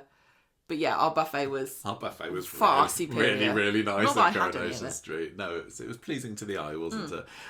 Yeah, I like that scene. Even though it didn't particularly go as far as they probably could have pushed it and still been funny, the scene with Kirk deciding that he needed to talk to more women and then approaching Lauren only for her to say, no, that was great. That was one of my favourite bits of the episode. I really liked that. That was really just been total bitch shutting him down. It was, and usually I hate stupid Kirk and I hate bitchy Lauren, but I really appreciated that. It was great. And then Lauren comes over and starts complaining about all the crumblies, like what his party sucks. To Betsy. So then they arrange to go to town later to look for a body. Exactly. She's like, hey Betsy, have you seen Stand By Me? Roy does his speech again. He talks about how Carter helped him feel like a dad, and now he's once again applause. Appreciative titters. Got to turn the responsibility to someone else. They do their first dance, which is It Had to Be You. And then they're having a bit of a bop to the Nolans. It kind of fading. Some people were saying that the pacing was off. It's because they had only one story, and it always catches you strangely in Corrie when they transition from a scene with one character, with set characters, the same characters sometime later. It felt slightly like, oh my gosh, I've just looked at the time, we've only got a minute left in the episode, let's have them going here and here and here. But hey, it didn't bother me, but I get how it might have bothered other people. The final dance. I Want to Be Loved, yeah? By Dinah. Gemma's just showing me her Shazam. I Want to Be Loved feats Chubby Jackson. And his oar. Or something. Orchestra, I imagine. They have a little impromptu trip up to the roof where they got some lovely string lights, and that's where we get to see the CGI fireworks. Bloody hell, come on. Why do they always get the scale wrong as well? They looked terrible. They looked dreadful. Okay, I'm going to sit back. I haven't got much to say because I said it 1,000,000 times before, but they were sitting there with the fact that the fireworks exploding over their heads. So just look at the pixels. Fireworks don't look like that. I've got a question. I hate it. Oh my gosh, why can't they just set off some fireworks? They're not even that expensive. That's my question. Have they ever tried to do that? What? Just set fireworks off. Well, they used to. What's they used wrong to with use real fireworks. Can it's a somebody health tell and me? Safety hazard. No, it's not. What if one of them falls down reason. and sets Vicky Myers on fire in a lovely pearlescent suit? It was just that would be a problem. It was stupid because it was supposed to be a really touching, tender moment between the two of them. And the fireworks ruined it because I couldn't see anything else other than cheap CGI. Do you think you'll ever get over it? No. At least they showed them, unlike Roy's fire, where they just said there was a fire, but only showed the smoke. Oh, look at all this water. Yeah, water damage. At least they had to go. It's obviously cheaper to do CGI fireworks than it is CGI flames. Because they could have just had, like, somebody shining a little spotlight in their face with a coloured filter over the front of it going boom, boom. Bloody... It was... Oh, my gosh. I mean, the bad thing is... What? Yesterday wasn't the only time we're having. We're going to have CGI fireworks all next bloody week, aren't we? It's like every freaking day we're going to have CGI fireworks blasting off over somebody's head. Do we need to get you something for the pain? God, Bennett. Just why? They I think they do it. Horrible. They look so tacky. I don't think they look that bad. I don't mind the wobbly set sometimes, and I don't mind, I find it quite quaint in classic Coronation Street where the boom drops into shot. But, oh man. Michael, back in the day, you had been writing into Women's Weekly complaining about the boom. Do you think? Yeah. Why do they do it? Avoid doing the things. They don't care what you think. They don't care what you think. They don't see a problem with it. Anyway. The thing is, it just doesn't... I don't know why that fireworks don't fill the sky like that. They just don't. It was at the wrong scale. They were too big. It's like they put it on the computer and they just went, replace the sky with this firework and just fill the whole bit. It's having them underneath going, oh, they're so beautiful. No, they're not. Stop rubbing it in. You're doing it for me. Oh, I wish you were here, Michael. You'd love these fireworks. I think that the person who does the CGI on Coronation Street has listened to the podcast and heard me moan about it and said, I'm going to make them so big and pixely. What are you going to do about it? Yeah, what can you do about it? What are you going to do about it, bitch? Nothing. Oh, I'm not the only one that it bothers, am I? Yeah, I saw flipping Chad on our Facebook group saying I didn't even mind the CGI firework. Come on, we need to band together, Conversation Street listeners. No. There's a revolt. We don't like music, we don't like CGI fireworks, and we don't like spinny camera effects. Imagine if they had those fake CGI fireworks and then they had zoomed in on their face and then spun around them with all light effects of different colours like green and red and had purple, a couple of flashback and then had sounds, then had some music playing over the top. Honestly, would you have just ended it all? I'd been like, what is this Netflix drama that we've this accidentally switched on? I can't afford to pay $15.99 for this. Anyway, my critique ends there because I very much enjoyed the final scene of the two of them in the factory. Particularly when we hear Betsy screaming and Carla says, oh, it's just foxes. That actually got my biggest laugh when we were watching it at the press day. And watching it the second time round, I thought, oh, it's not as funny. But I really thought that was a really funny line the first time I heard it. Yeah, somebody did ask you what was so funny and you said it was that line, and I don't think they were that impressed. No. I think you definitely did find that hilarious. I found that hilarious when we were watching it. But, I like different things to other people. What can I say? They have a little slow dance together, and then it's the credits. They have the credits, and they are indeed credited as Connor Swain in there. Lisa Connor Swain, Carla Connor Swain. Yep. Doesn't roll off the tongue. Connor Swain. I do wonder. They're officially Connor Swain, and I know there's going to be an army of fans that every time somebody refers to Carla as Carla Connor, they'll go, excuse me, it's Connor Swain, and the same otherwise. But it's going to be hard. I'm still going to call her Lisa Swain and Carla Connor, I think. It's like when Scylla, I didn't particularly go with Battersby Brown for her. It's just too much of a mouthful. I'd want to keep my surname first and have the other one after. And vice versa. Well, Carla Connor Swain, Lisa Swain Connor. Well, but I don't care. No, you just kept your surname, didn't you? Betsy's not going to change her name. Betsy's not going to. They were real feminists. They wouldn't change the names at all. I get why they've done it. No, I think it's sweet because there's no baggage of patriarchal society and ownership, is there? It's actually what people say it is, which is the union of two people coming together as a family. Mm-hmm. It doesn't feel as obnoxious. There's been a few characters over the year. I've just offended everybody there, but that's how I feel about it. I know. There's been a few characters over the year where they've changed their name and it just hasn't stuck in the fandom, hasn't it? Jenny Bradley is an excellent point. Yeah. Wendy Crozier. Nobody calls her Wendy Papadopoulos, do they? And even, Elsie Tanner was always Elsie Tanner, even though she was Elsie Howard for a little bit of a time. Don't write in and tell me, everybody, if I accidentally call her Carla Connor and Lisa Swain. We can't call her Swain anymore, then? No. Is that not just her nickname, though? Yeah, if I do it, I'm just referring to them by their nickname. Okay? Right, that's the wedding. I thought it was nice. You're disrespecting their union. I thought it was a nice wedding. It was a nice wedding. It was. It was very sweet. It was very touching. I know that, I know that Betsy's going to be... what? I know I don't want to say too much. Well, don't then. Betsy's going to be finding a body. I think... Ruining the whole day. I wonder, is this the beginning of a bit of a drop-off in Carla and Lisa appearances? Because this was what it was all building up for, wasn't it? Ever since Don't Get Dressed, this has been leading up to We've just been waiting for the wedding. We knew they were going to have a wedding. And that's the future. I think I did see somebody say on Twitter, like, we don't know what's happening with these characters now, and that's actually genuinely exciting, because before then, there was always a trajectory of this happening. Yes, you're right. You're absolutely right. And now we don't know what could happen. But the answer is... the answer may be not a whole lot. And that's okay, because some characters will have their downtime. And it depends on whether she's going to investigate this murder.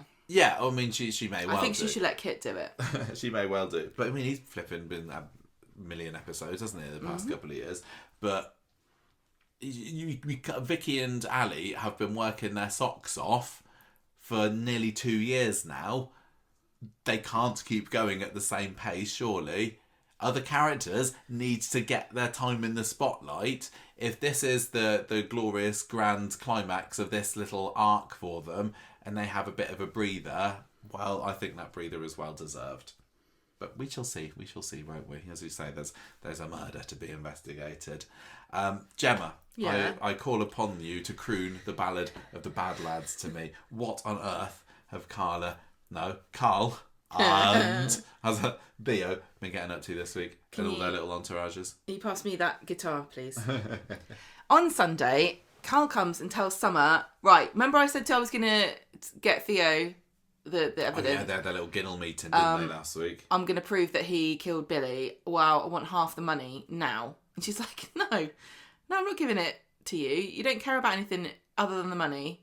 Because he's given her this story about he needs it for something. And she's like, no. And he says, well, my plan is that I'm going to get him to punch me by winding him up. And she's not convinced, but I would totally be convinced that Carl is annoying enough to punch in the face. Theo sees Gary in the precinct, and he comes up to him and starts gloating, and he knocks Gary's cup out of his hand, which is great. Oh yeah, because Theo had been arrested, hadn't he? Last time we saw him, and he's like, look at me, I'm free. He's cocker of the walk. Smacks the cup out of Gary's hand, and Gary can't do anything about it really, but I think he decided to be the bigger man, and good for him, because us short folk have got to take any opportunity for that as they can. Carl turns up next, doesn't he? Just happens to be there. Well, he finds the two of them squaring up to each other. He's like, oh, brilliant. Because as long as Theo goes to prison or gets in trouble, I'm up. I'm aces. And Theo doesn't get the bait though. He's trying to get Theo to punch Gary, but Theo doesn't take the bait. And then Carl tells Gary, look, you should say that he assaulted you anyway. And Gary's like, that's weird. I don't need to do that. And anyway, the fact that Theo's hanging around her and he shouldn't be because of his bail conditions. Yeah, it's protection order. Yeah. What's it called? Restraining order? I don't know. You've written protection order. It's one of the against Todd. Same thing. Todd's not around at the moment, so Theo's using this as a loophole to just frolic about being a dickhead to everybody. Yeah. And Gary's like, it's not going to be long before he gets arrested anyway, so I'm not really bothered about him. Carl is, though, because he wants that filthy lucre. So he follows Theo into the pub. No one's happy to see him there. And Carl's goading him again and trying to get him out of the pub. And Theo snaps at him and gives him a bit of a push. And he's like, oh, wow. Then Theo tries to joke his way into getting them to serve him and making fun of their accusations about him being violent. Oh, yeah, he was like, why, yada. Yeah. This was definitely... I think he loves it. He loves everybody thinking he's a villain because now he can play up to it. This was super campy panto villain. Yeah, this was. It really was. And Eva's like, you're barred. And he says, oh, from the grottiest bar in Manchester, whatever will I do? And he eventually... I wish he was a more easy to... Like, I love villains like this. He's done the most despicable thing. He is probably... the second worst out of him and Megan. I don't know, who is worse out of those two? They're both awful. They're bad in different ways, aren't they? Like, obviously, I'm not... Like, what he's done is terrible, but I cannot help but find him funny when he's being this way. I wish had done. Sure. I wish he'd done a bit. I wish he'd just stolen some tuna out of Deb's or something. Jeff, he was funny, wasn't he? At times, it's hard. He was abhorrent, but when he was, what is wrong with me? Being he was an entertainer. Wasn't Jeff? It is entertaining. And it was entertaining, some of his, dancing around to Mr. Bombastic in the back of number 6's garden. And this was Theo's Mr. Bombastic moment. You just love to hate him. That's what I find compelling about this, and him revelling and just like truly being awful. Yeah, but when you love to hate somebody, you're also sometimes going, oh, I can't wait to see you get your comeuppance. Yeah. And with Theo, I'm like, oh, I want you to stay around a bit longer and goad people some more because it's fun. There's nobody like that on Corrie, and there should be. There should be a permanent character. Yeah. Tracy does it sometimes. I don't have any concern. Maggie does it. I don't have any concern for Todd anymore. Whether he lives or dies, Theo, he's not going to be able to control that's Todd anymore. Yeah. I think that's it. Yeah, he's free now, and so it doesn't feel as hopelessly tragic and sad when Theo is being a villain, because he's kind of he hasn't got anybody to victimise anymore, really. Nobody's scared of him. Nobody's like taking him seriously. Yeah, everyone's won in a way. They're just looking for a way to polish him off. So Carl stalks after Theo, who's left, going, "Oh, you're scum, nobody wants you around here." And Theo's like, what do you want? You fancy me or something? And Carl's goading him, and then Theo realises what's going on, although he thinks that Todd has sent him to start a fight. Yes. And he says, I'm not stupid enough to do it in broad daylight. I'm going to come to you when it's dark.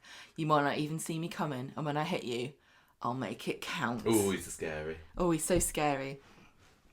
And Theo then notices that Carl's got his hand in his pocket, and so he grabs it and pulls out a phone because Carl's trying to record him, and he smashes it on the floor.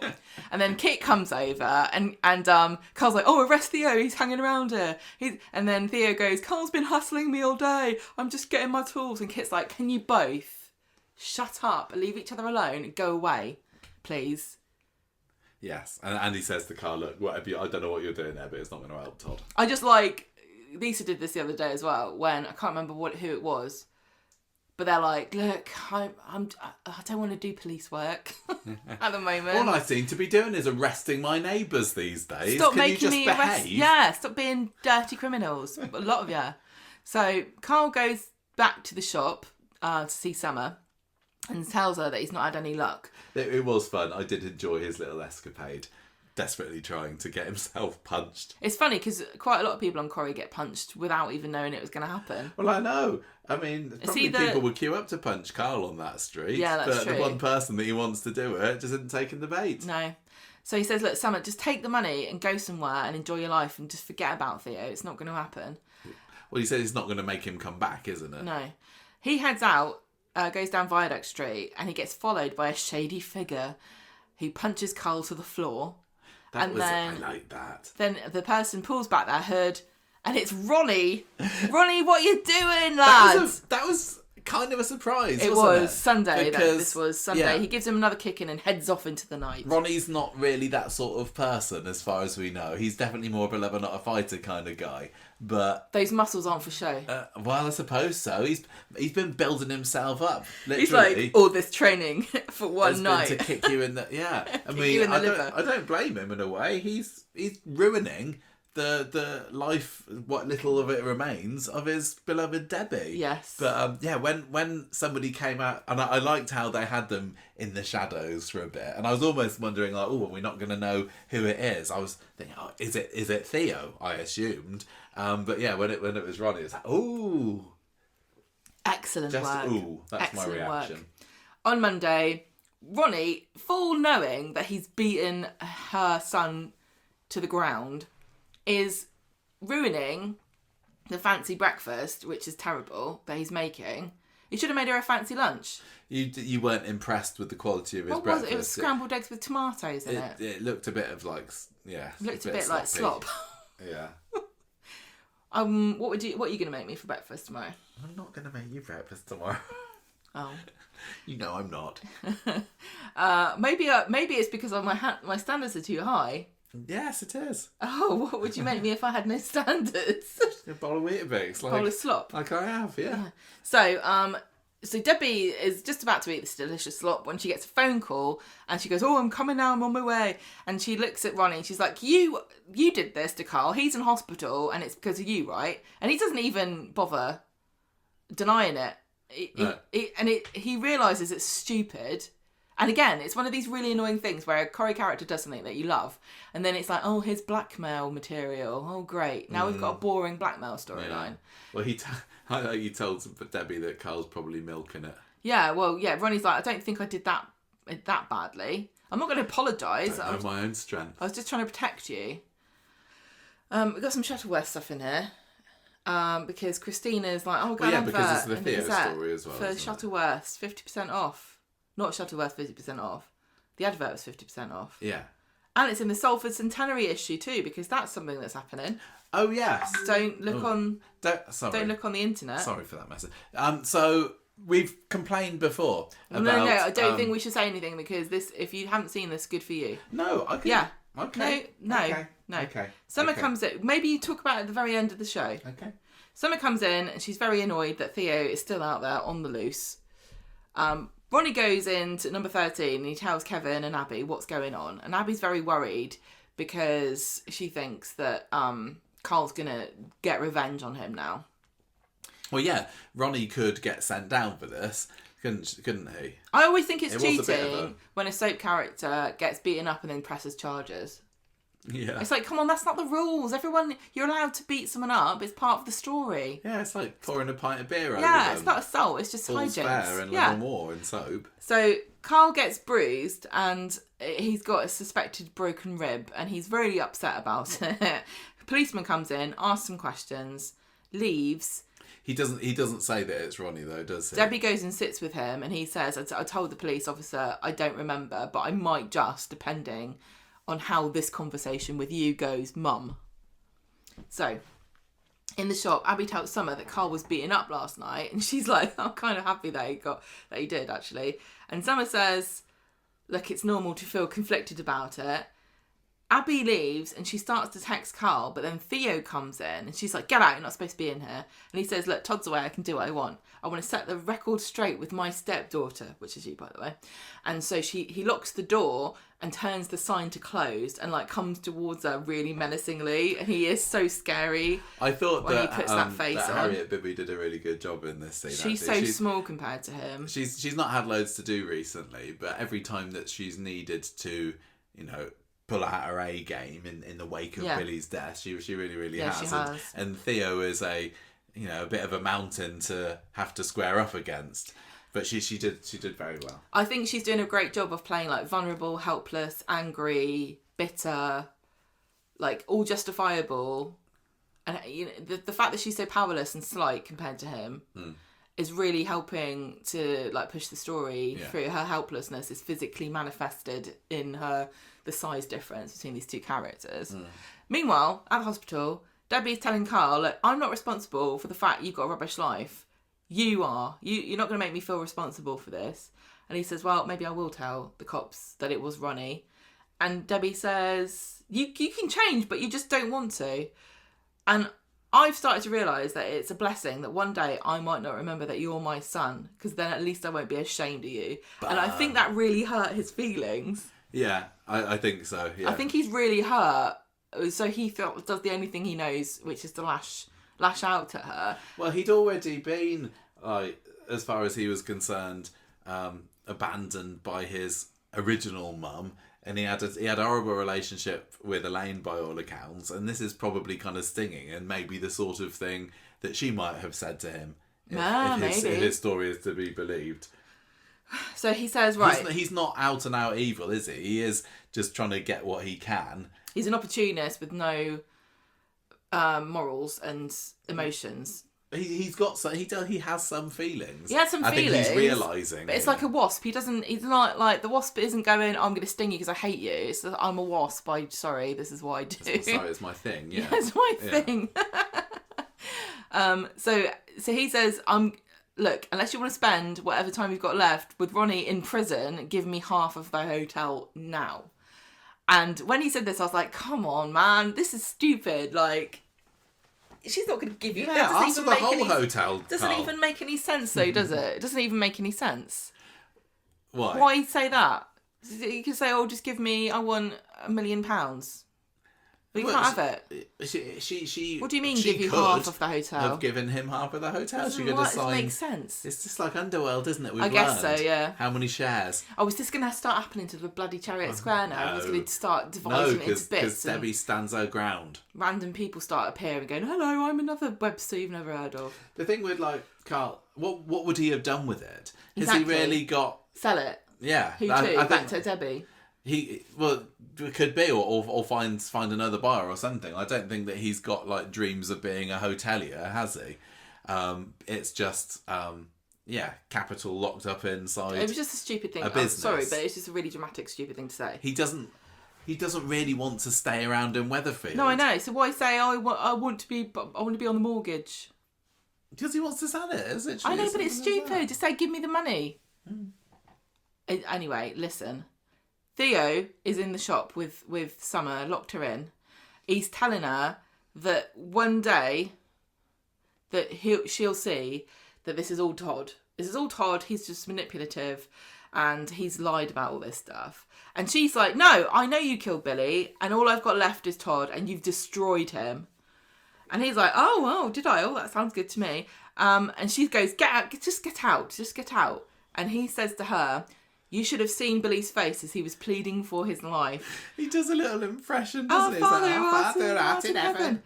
Todd is mine. Don't let me bury you too. And then he just goes, and she's like, oh, what? It was... I enjoyed that this week we had both him and Meghan confessing to the crimes that everyone's accusing them of, but nobody can pin any evidence on them. Looks like I might die next week, so let me just tell you what I did. Well, yeah, exactly. I'm a James Bond villain. This is the pride before the fall kind of thing, isn't it? Possibly for him, for Meghan, for anyone else. I do love it when a villain admits, knowing that it can't come back on them. I love it when they admit that they've done it. That's the height of evil smarminess. I agree. Okay, I love it, but it does feel a bit like, I might not be here next week, so let me just tell you what I did. Do you want this? I've got I've laminated it, so I'm just going to give it to you to read, but you can't take a photo of it. No photos. on Tuesday. I don't know. I didn't get that. On Tuesday, Debbie's spent all night on the sofa asleep. She got to paperwork. And she said she was out late at the hotel saying goodbye to everything because of that Carl's offered this, and she's frantic and says, look, I literally I'll do anything for you because I want you by my side, holding my hand when this beast of an illness comes for me. And Carl's like not even waiting for the paperwork. Debbie's been drooling on all night. He goes straight to the hotel to antagonise Ryan, which to be fair is what I would do. And I really love this relationship between Ryan and Carl where it's like they're brothers and Carl's like the firstborn. Yeah. It's kind of like, if you guys watch Succession, it's kind of like that where there's one who just thinks he's owed everything and the other one's just going, no, that's not fair. So Ryan's kind of helpless because he doesn't know what the situation is. Who knows what's happened now? You can't trust Debbie not to give in to him. So he doesn't even know if this is true that he owns half the hotel. And so he's drinking all the booze at the bar. And Ryan's like, you can't do this.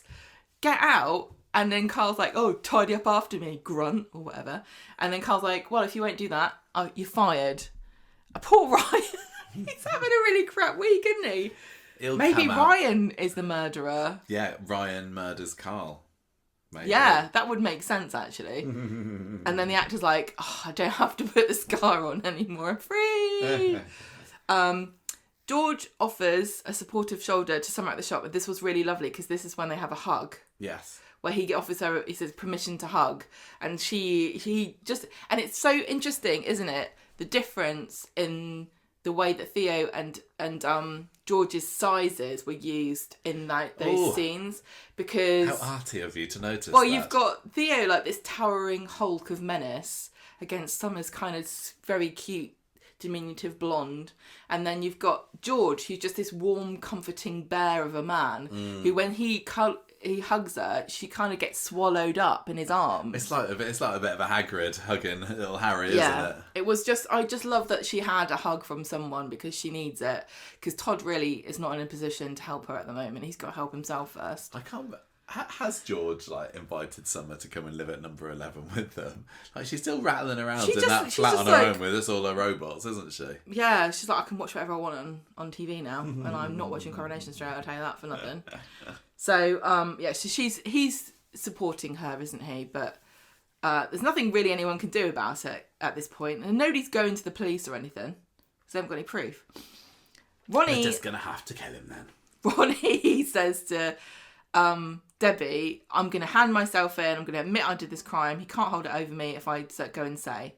And she says, no way, even a day without you feels like forever. I'm going to try and reason with Carl one more time. I will say that, before this story kicked off, I was hoping that they would do a good job of making me believe in Ronnie and Debbie as a couple, and I think they have. Yeah. Because they've been going out for years, haven't they? But you kept never forgetting. seen them on screen. It's like, oh yeah, Debbie and Ronnie, they're supposed to be together, aren't they? What are they like as a couple?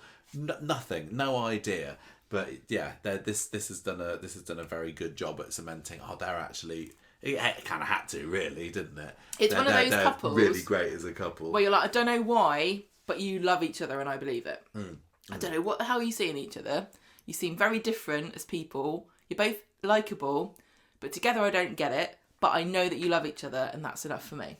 Yeah, I mean, I think Vinter speaks a little bit in the interview that I did with him about why he and Debbie are suited, and you'll just have to listen to that if you want to know. I was there. I know. So Carl comes around the flat so that Debbie can reason with him, and he's like, "Look, I hate to be a scumbag, but I am. So give me half the hotel." And she says, "Damn right you are. I'm not doing it. You have money instead, but you're not having half my hotel." I thought this was all because you were a hurt little boy, but you're not. You're just a cruel badman. Oh. You're not lovable. Yeah. That was really crushing. If someone said that to me, I'd cry. He's not though, is he? He's not. And he just well goes, done to Debbie for standing up on him. That was a power move. It was from our Debbie, and she cries in Ronnie's arms. There's a number of times she's just rolled over for him. She thought she was making 6 months. Yeah, she thought she was making up for what she'd done wrong. Yeah, I really like how they've made her have the revelation that she doesn't owe him anything. Yeah, she doesn't owe anything actually. I don't think he actually had a plan to get Ronnie in trouble for this, or what he was going to do, because nothing happens yet, does it? No. He doesn't run to the police and complain about it. No. Gary and George, Theo's wearing a hoodie outside the shop. A grey hoodie, yeah. might I add, just for the proper Coronation Street experience. Gary's putting up some exposition scaffolding.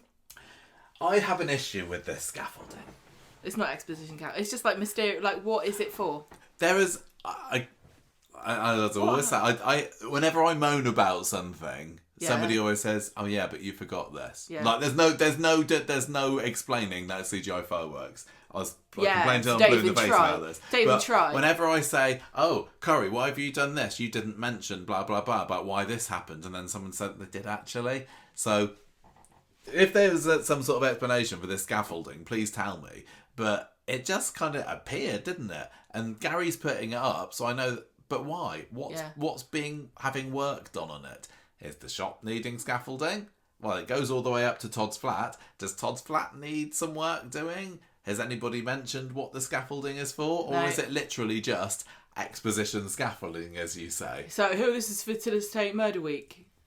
It is. It feels like it is just Murder Week scaffolding. If you look on it, you know when they have a sign that says who owns the scaffolding? I think it does say Murder Week Inc. Well, when we went to visit the set back in, was it February? And they were filming this week. We went onto the street and we're like, "Ooh, there's scaffolding. Ooh, what's happening there? Are they having a story where..." Because we didn't know that Todd and Theo would be split up at this point. Are they going to have, like, Theo putting up the scaffolding and boarding Todd into the house? Yeah, we did. Or anything. We thought that, Or is he, like, doing works on the house to trap him in somewhere? Anything, I don't know. But there's just as it is, reason. It's scaffolding because there's scaffolding there.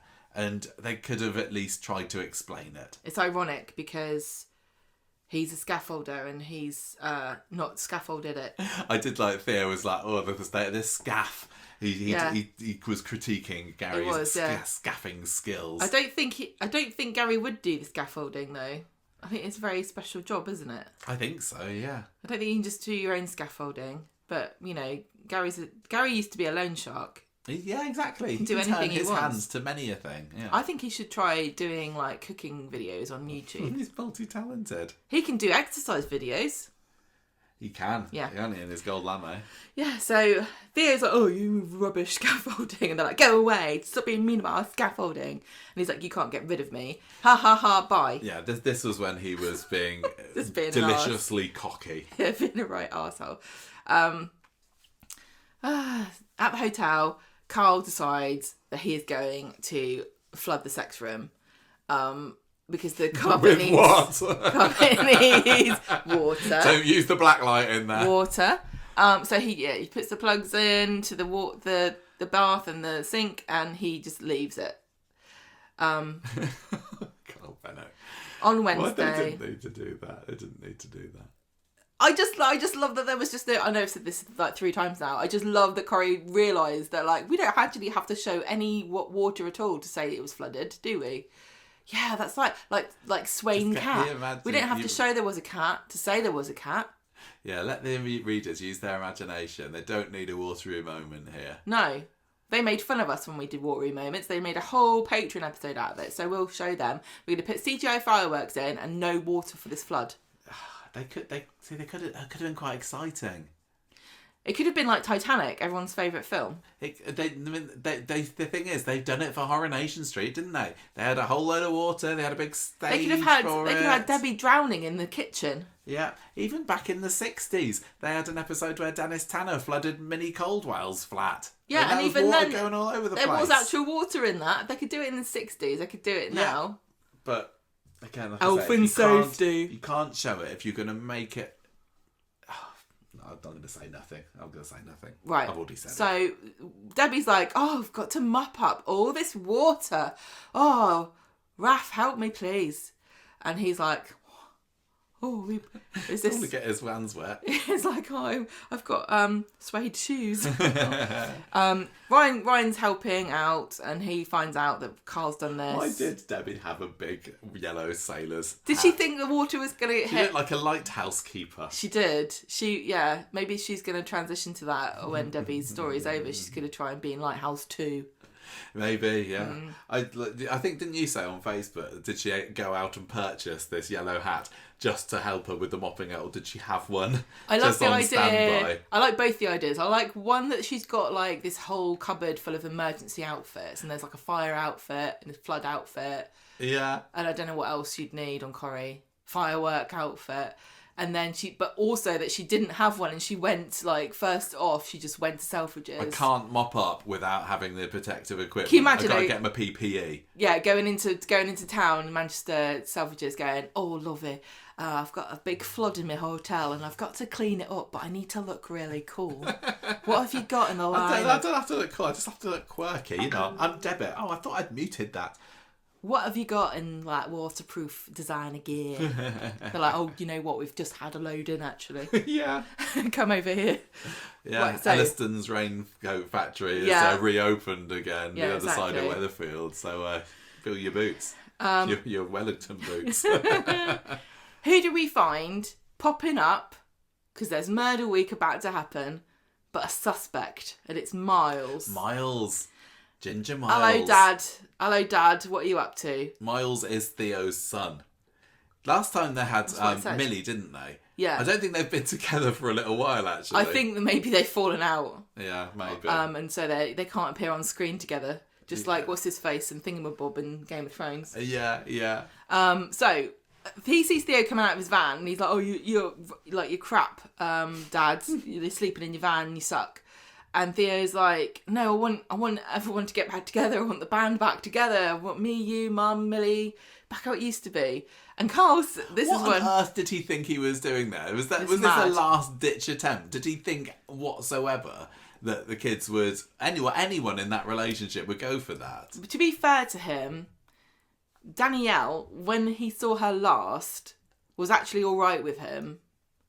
I suppose she was civil. She was more mad at being dragged into this. Yeah, by Sarah Louise. And like the idea that he had been abusive to her. Yeah. She found that really ridiculous. So she's not like unreasonably like out of the question, never want to see you again. I don't think they're going to get back together. Remembering that when it first turned out, when she first learned about his sexuality, she was like, no, don't be stupid, come back with me, we can make this work. Yeah. There was a bit of that in there, but a year's gone by since too much has happened. Yeah, too much water under the bridge Noah's that dead. We couldn't see. Yeah, exactly. And so no way was this going to happen. Miles didn't talk to Theo on his birthday. He has washed his hands of him in water that we didn't see. Yeah, there's a lot of that. So Carl then ruins it by coming over and going, "Oh, Theo, you and me." In the van, was it? Oh, it really chafes the knees. It plays havoc on the knees. I was like, this is too much information. Miles storms off. Wednesday's episode. Was this Joe? It was this Joe Parkinson's episode, wasn't it? Wednesdays. That was very risque. Both of them are so. Carl and Theo are so funny, bitching at each other. They were great. Miles storms off. He's obviously really traumatised by this conversation and also the idea that Theo wants the family back together. And Theo's fuming at Carl and they argue with each other. And Theo grabs Carl by the collar and then this is when Kit comes and says, look, just get lost. You're too close to Todd's flat. You shouldn't be here. That was the last that we saw of Miles this week, wasn't it? Yeah, I think so. He was in that one scene. That one scene on Wednesday. You're definitely thinking...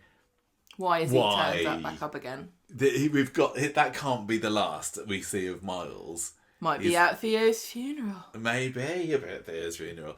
Well, something's going to happen to all of these characters beyond next week if they don't die. Yeah. So, is it possible that even if Theo doesn't die next week, he does something crazy with his family? Like, they brought Miles back because Theo is going to kidnap him and hold him hostage in Todd's flat or something. He's not going to get much ransom for Miles, is he? Danielle's like, keep him! I preferred Millie anyway, I always wanted a girl. I like Millie. What's the actress who plays Millie called? She's great because she likes our stuff on Instagram. Well, she could get kidnapped as well. Can you not, family annihilators? Theo really strikes me as a family annihilator. Well, yeah. I can see him tying up Millie, what's his name, Miles and Todd. Danielle. If he gets his hands on Todd, he will try and kill him. He can go. We've seen him go on unhinged, hasn't he? A lot of the time he's in control, and this week he was in control, and he was very much enjoying being in control and being all cock of the walk and everything. But we've seen him absolutely lose it. So yeah, he could do anything but I don't know what would cause him to do that, because it really does feel like when he realises he's got nothing left, because surely he's already realised that. He can't be deluding himself into thinking that there's a possibility that him and Todd could get back together at this point. No, because he hasn't actually seen Todd since he got arrested, and he told Todd it wasn't his fault. And he also has now found out that Miles doesn't want him back. So is he going to try Millie? Is he going to try Danielle? Who knows? But he hasn't quite run out of options yet. Okay. Don't you think? Yeah, honestly, I can see his story ending with a family hostage. What would you think if he killed? Can you imagine if Corrie did a story where he just killed his whole family and then himself? Would that be too dark? Yeah, would that be too dark? No. Oh. Nothing's too dark for Ian McLeod, Gemma. Oh, that's true. If you're going to do a story, just do the whole thing. Just don't shy away from it. Exactly. Don't do it 100%. In small steps. They've not had a family annihilation on Coronation Street, and that's very fashionable now. Well, I hear all the men are doing it. Family Affairs did a family annihilation. Okay. Whatever the word is when they blew up that boat. Can I have one of whatever you're drinking, please? No, but I really need the toilet, actually. I knew I should have had that can of Tango at the start. Let's speed up. I might need to pause. Okay, right, okay. So Miles storms off. So they argue. Kit breaks them up, and Carl's just laughing. He goes to the pub and he winds Abby up and Debbie and Ronnie. He's just like, just making a few more enemies here. Hey, who wants to kill me next week? Kill me soon? Abby, not even next Debbie, week, tomorrow, please. Ronnie, I'm going to Deutschland. Bye. Yeah, I can't remember what he says to wind up Abby, but he definitely hits her where it hurts, doesn't he? Yeah. Oh, he talks about the siblings, doesn't he? He says, "Oh, you got one kid in the grave," and what was that then? I can't remember. What yeah, he it was, that. And he's like, "Yeah, and you got your other 2 kids the other side of the world." Not wrong. And I think he makes some kind of insinuations about her dropping her drawers as well. Well, he's just got one left. Where's he gone? That's what she should say. Where's the other one gone? Yeah, what has happened to Alfie? Where's Alfie gone? She's like, oh my God, I've got to go. I haven't seen him for months. Jack's looking after him. Oh no, that's even worse. Where's Jack? Oh my God.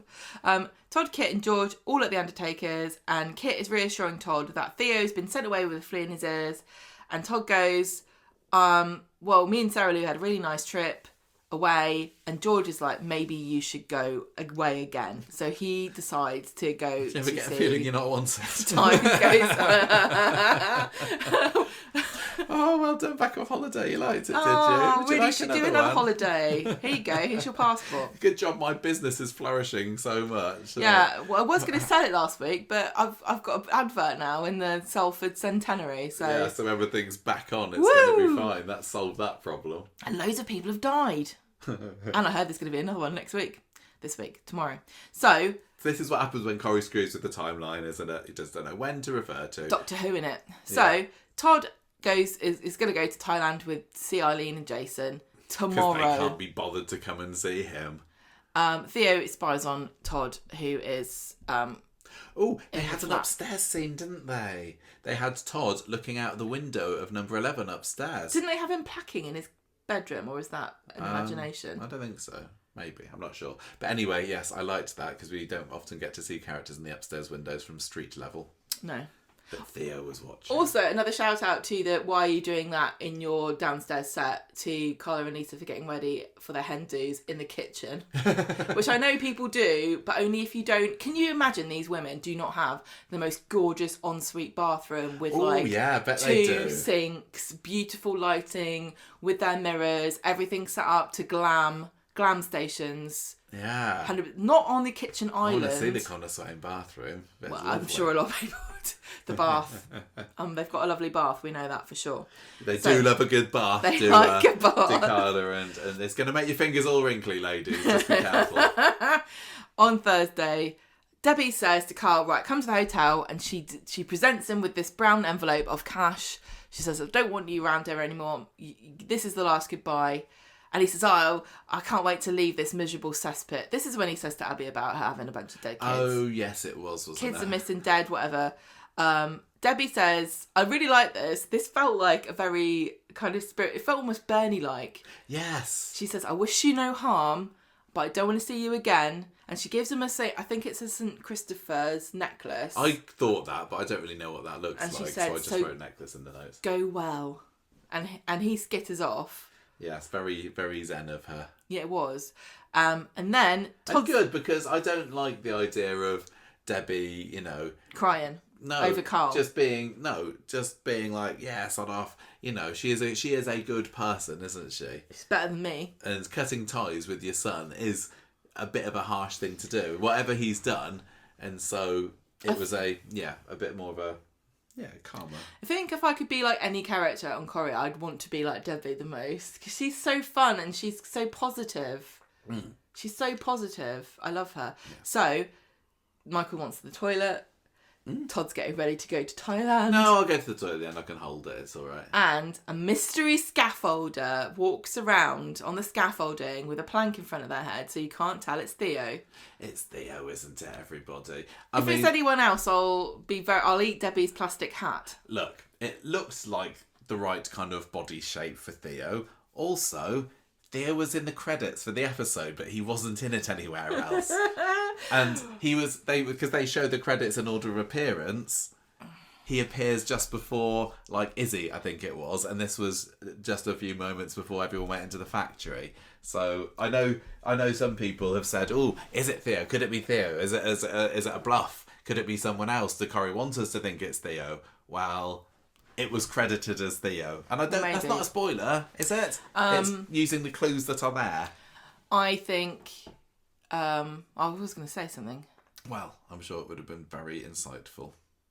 Damn. Is it gone? Yeah. Okay, right. Let's move on to the next story. Welsh dragon. Well, Welsh dragon. Welsh dragon. Learn how to pronounce your puns. Welsh dragon. Yeah. Megan Walsh has been dragged around by the Battersby sisters this week, and I loved it. So, we find out... I just love that they're all blonde. I love that they're all blonde. And as a brunette, I know that we're supposed to be enemies. But there's something really cool about all these sexy blonde women having a fight. It's like the bride and Al Driver. It is. Giving it a bit of fisticuffs in that trailer in Kill Bill, isn't it? Anyway, so bad news is delivered from Kit on Sunday, which I think... Was it meant to be Sunday? Is he getting double time for I can't remember. There's been so many Sunday episodes, some of which are meant to be set on a Sunday and some haven't, but whatever the day of the week is. Looks like the CPS isn't going to have enough evidence to charge Megan. Oh dear, she's getting away with it. Maggie's fuming. Imagine the faces that she pulls. But Will's out the back, isn't he? Hooray! Grinning his little head off because his beloved Megan has got away and they can go and make... have a lovely time in Paris together, apparently. So he's got this book, The Lover's Guide to Paris. First page, don't go. Well, I don't appreciate this because it didn't have an apostrophe on the front page. So Megan phrase it in the bin. The Lover's Guide, come on, apostrophe after the S, everybody. Terrible. No wonder she throws it in the bin at the end. She is a teacher after all. Daniel would have done. She should correct it and put the apostrophe after the R and give it back to him. Well, maybe it's just one lover. Yeah. See? Well, it's a grammar joke. Well done. Daniel would be pleased with you. Anyway. Yeah, where's he? Where's he? He was coming on to Jodie.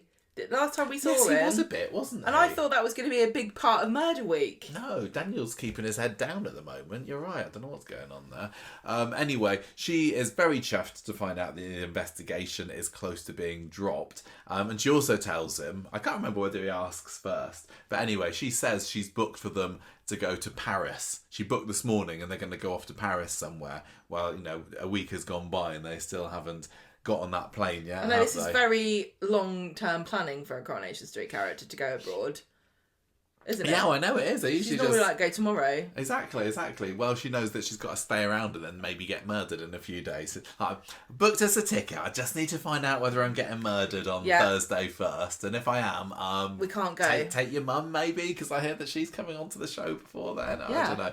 But anyway, she's great. And when, I've got my interview with Beth Nixon, who plays Megan, still to come, and I asked her about it. Is she really She's really insightful interview, actually. She really was. Is she interested in Will, really? This scene, kind of left in no doubt whatsoever that she's kind of over him. I think she's thinking, got away with that one. I can't risk this happening again. I'm moving on. But equally, he is getting a little bit, maybe a bit too clingy for her. I think possibly... it feels a bit gross. Yeah, exactly. It feels gross to talk about it. But it's the grooming process that she wants to do. And he is fully groomed at the moment, isn't he? God. And I don't think that he's exciting for her anymore. Well, she bins the book. But either that or she also shares our distaste for Paris. Or she's like, got it already. Yeah, maybe. When I get more than one book. Maybe she's got the hardback.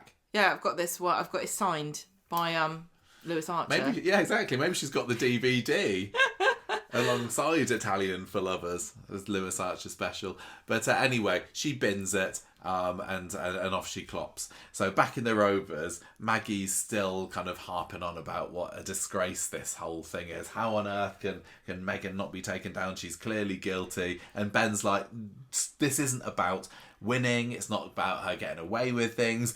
We just all need to move on from this. Will needs to move on. I love this because this really shows the difference in their approach. Like, Maggie is all about revenge. Yeah, she's out to get somebody. Like, she needs somebody to pay punished. For this. Yeah, and Ben's like, I just want the best for my son. And Maggie's she's always thought that that's her attitude, but she's never actually demonstrated that with her actions. What? Well, like, her I'll whole do anything thing, for my family. Yeah, like, if you then let it go. If you would do anything for your family, then help him move on and sort of become free and, like, help him get over it. Not prolong this in a tirade against. Well, this is a perfect setup for what we all love on Coronation Street, which is the girls taking the matters into their own hands. Yeah, right? women in power. I don't want to see Ben and Tim and Steve go and rough someone up here. I want to see the Battersby Three and, Maggie if she wants to tag along. They need to be the one taking it down. They need to be the one pulling her by the roots. I would actually really love it if they all became friends in a kind of grudging, like... better the devil kind of... Yeah, we've both got a common enemy here. Yeah. But unfortunately, Maggie isn't involved. Maybe, I don't know, was she needed? Maggie's a lone wolf. Yeah, that's very true, actually. But I loved it when they said, this is not the end of it. We are a vindictive family. Yeah. And Maggie's like, should have been like, I think I might have misjudged you, Eva, you devious cow. You're just the same as me. So, anyway... Ben's talking to Will in the hallway later on, and Will don't want to know what he's saying, but Ben says, Will, we're ready to move on. And then Maggie from out the back calls, well, I'm not! That was great. That was super. It was funny because she says that, yet she's not the one that's doing much later on in the week. I suppose Mel comes along and kind of... scuppers her plans. Yeah, a little bit. So we Monday. learn that Monday Ollie's been on the phone with Mel about what's been going on, and then he gets into an argument with Ben, who's still very much on edge about the whole Will thing. He goes off for a walk. When he returns from clearing his head, he's really snappy with Eva as well. Maggie is in the kitchen, sizes may vary, and they have stern words about it, and he's like, you just need to go out. No, he goes. Maggie comes out and talks to Eva. Yeah, sorry. She says to Eva, we need to go and find Megan and basically enact a little bit of vigilante justice on her. So Eva goes off to go and find her, and when she tells Ben about it, he's like, oh my gosh, what is she doing, that woman? Grabs his coat, goes off and gets her. Yeah, Maggie tells Ben about this. Yeah, unfortunately, I'm not explaining this very well. Unfortunately for Eva, she thinks it's unfortunately, but it's probably for the best. When she gets to Maggie's flat, she's not in. Megan's flat, sorry. She's getting it all wrong. Right. Getting it all wrong. Megan's not in, and Eva is frantic. She's fuming. She's like, I gotta fix this. Well, Ben's mess. caught up with her, finds her knocking on Megan's door. He's not in. Yeah, I said that. And she says, look, we failed him, Ben. She's just getting away with it. No way. So she's crying. She says, I just want to make Megan pay for this.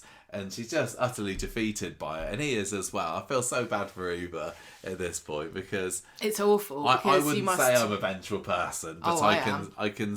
you definitely are. Yeah. But I still feel so bad for her because she's in this awful, awful situation. And to think that the person who's done this to your stepchild is getting away with it. And you're powerless to do anything about it. And Eva has always been a very kind of powerful, in control woman. She's also very much a justice kind of girl. Like, when she was cheated on by Nick, like, she smashed his car up. Oh, yeah, I forgot about that. She, like, really does kind of feel the weight of justice. And when she found out that Aidan and Maria had been having an affair, that went was a campaign incredible, of justice, wasn't it? Prolonged, spiteful. Getting him to buy a pink Range Rover, if I remember correctly. Yeah, she ruined his life. Yeah. But this isn't just about her feelings being broken. This is about Will. Yeah. And that cow Megan, who has been pulling the wool over her eyes for however many months, years this has been going on for. Yeah. So anyway, Tuesday we get Toya, Leanne and Eva meeting up and agreeing they're finally we get to see what we've been hoping to see since Eva came back all the way in October. Yeah, they've been dancing around it a little bit, haven't they? But getting the three of them to team up, what a great move. On a great week of Coronation Street as well. I loved it. Although I'm going to say, ease off on making Toya look like such a wet blanket. I don't like them making fun of her all the time. It's boring now. What was it? Somebody We're just eating tofu curry. She made us tofu curry. Yeah, and don't Toya explain this to me. She's like, stop bullying her now. I know that Leanne was always the kind of the rougher one. That's not the right word. I think it's right then. And Toya was the bookish one. Yeah. But Toya still had an awful lot of bite back in the day. Yeah. And I think that they've sanded off just a little bit too much of her. I agree. And it's like, oh, one of them's this, the other one's that. Yet they're sisters. How could Can they be related? They're not. Toya can still be well-hard as well. She drove Imran into a wall. That's not forget. I know, she's the only one out of three of them who's actually taken matters into her own hands and killed somebody. The other two just fannying around. Do you remember when they had... I can't even remember much about the context of the story, but Peter was being pursued by Chloe Moneybags. And Toya and Leanne went round to her flat and they both proper stood up to her. Battersby like, oi, what are you doing? You stay away from Peter, kind of thing. Something like that. And it was brilliant. Whenever the Battersbys get that Battersby spirit, everything just feels right. Yeah. And this week, I loved it, but I just felt that they'd made Toya be the, we got to look over our shoulders, somebody might catch us. Just a little bit too much. Just a little bit too much. But anyway, they've been searching Will's room, nothing in there. And then they come down and get into a massive lie with Will about where they've been, saying that they've just been eating all Toya's naff-sounding curries. So when Will heads off, Will says, I know one place that we didn't know. Hang on. Leanne says that. Yeah, so what did I say? Will. Oh, Will goes. Leanne says, I'm going to look inside his jacket lining because I used to hide all sorts down there, fags and all of that. So she pulls out, this burner phone there. No password, of course, because episodes are only 22 minutes long now and there's a wedding that's going on soon at the end of the week. So they've got to get on with things quickly. 1888. Huh? That's the year that Weatherfield County was formed. Nobody gets that reference anymore. Well, that's what the password will be. I want to know, what was Will's thinking there? Is like, I don't need to put a password on a phone because I'm going to hide it in a really, really good place. And that's just as good as putting a password on, right? Nobody would think to look inside my jacket lining. And you definitely won't feel a phone inside of a fabric jacket. Yeah. Well, luckily, Will is not a very lovable person, so no one is going to be hugging him to maybe feel the lump in that pocket. Is that burn the phone in your pocket, or were you just pleased to see me? And he also didn't change the name. Oh yeah, the Megan contact that was in there. So it just shows how naive he was, doesn't it? Either that or old school, because back in the day we didn't used to have passwords on our phone, did we? Maybe it looked like an old crappy phone, so maybe it's from the 1999. The pre-password era of phones, I don't know. But anyway, it's a Nokia. Will is frantic later because he's looking around for his phone. And he can't find it. He's turning the place upside down over the course of the next few episodes, isn't he? But Eva is using this phone to her advantage by texting Megan and saying, we should meet up tomorrow. So, Wednesday. And I think this is the main action, wasn't it? Because we didn't get to see very much of these girls at all. The girls are plotting together what they're going to do. But they don't have a plan. Have you noticed that? What's their plan? Just go and confront her. Well, they put a tracker in her bag, and that's it, isn't it? Yeah. I'm starting to feel that too many Coronation Street stories are revolving on people having trackers and leaving trackers in each other's person at the moment. And it wasn't called Trollop Tracker. No, which it should have been for Megan. That would have fit very perfectly, actually. It's the exact same, whatever it was, it's the one that Theo uses, wasn't it? The same interface, I noticed. But anyway... we don't know that yet at this point. We just know... They've got a plan, and so they leave the pub to go and enact it, and then Maggie chases after them, calling them Bananarama, which is great. She wants to know what's going on, but... yeah, They tell her. They say, we're going to go and get her to confess. No hitting, says Toya, because I'm the sensible nice one here. Exactly. I wouldn't hurt anybody. But I think Maggie's all for going until she spots Mel. Not Mal, but the other character with a similar name. Carl. Not Carla. I'm definitely not going to confuse them. She sees her in the bistro, or going towards the bistro, and then kind of scurries off after her. It's a shame. She probably would have quite enjoyed a rumble, would Maggie? Why is Mel there, and why does she go to the bistro and not the pub? I don't... I'd be like, free hot pot. Had she arranged to meet Mel? I don't remember. It doesn't matter anyway. Yeah, Maggie. Had she told her to come, or had Ollie told her to come?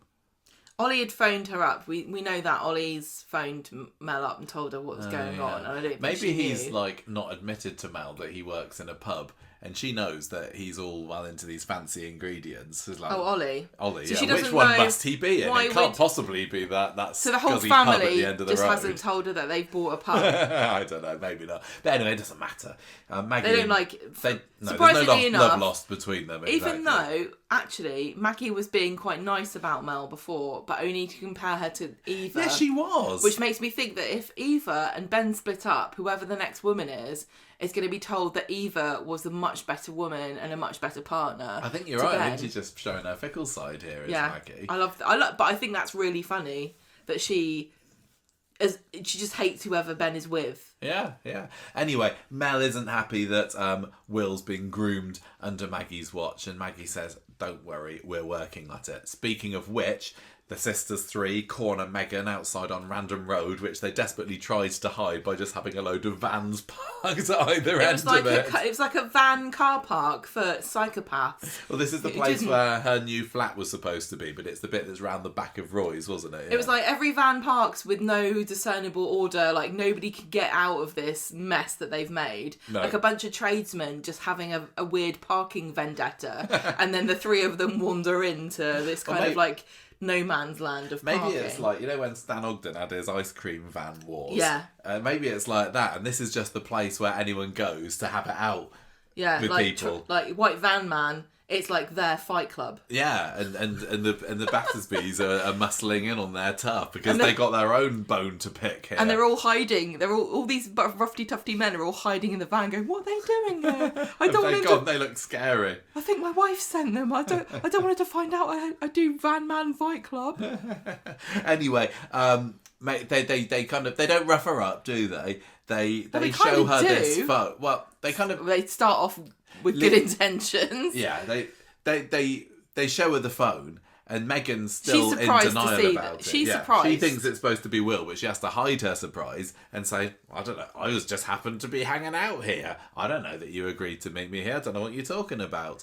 And Eva tries to use the burner phone to ring Megan's phone. This was clever. Which is a classic trick, to be fair, but no phone rings. So Megan's like, "Got it on silent." So they're like, "Right, okay, let's just grab you." So they all kind of accost her and try to get her phone off of her, but then she starts calling that she's being mugged, so they scarf her. And all the van men are like, they're mugging each other now.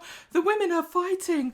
Women are fighting. It's supposed to be the men that fight. They grab the phone for a bit and then throw it on the ground, and it looks like they've been defeated, but actually Eva reveals later that they put this trollop tracker in Megan's bag. They had two plans, didn't they? They had a two-prong plan and failed on one, which was to get her phone, but they succeeded to put the tracking device in her bag. Unfortunately for Eva, it blows back in her face when the cops turn up at the pub later because Megan's reported her for assault. It's funny that she didn't report Leanne and Toya, just Eva, which shows that she is just doing it to get...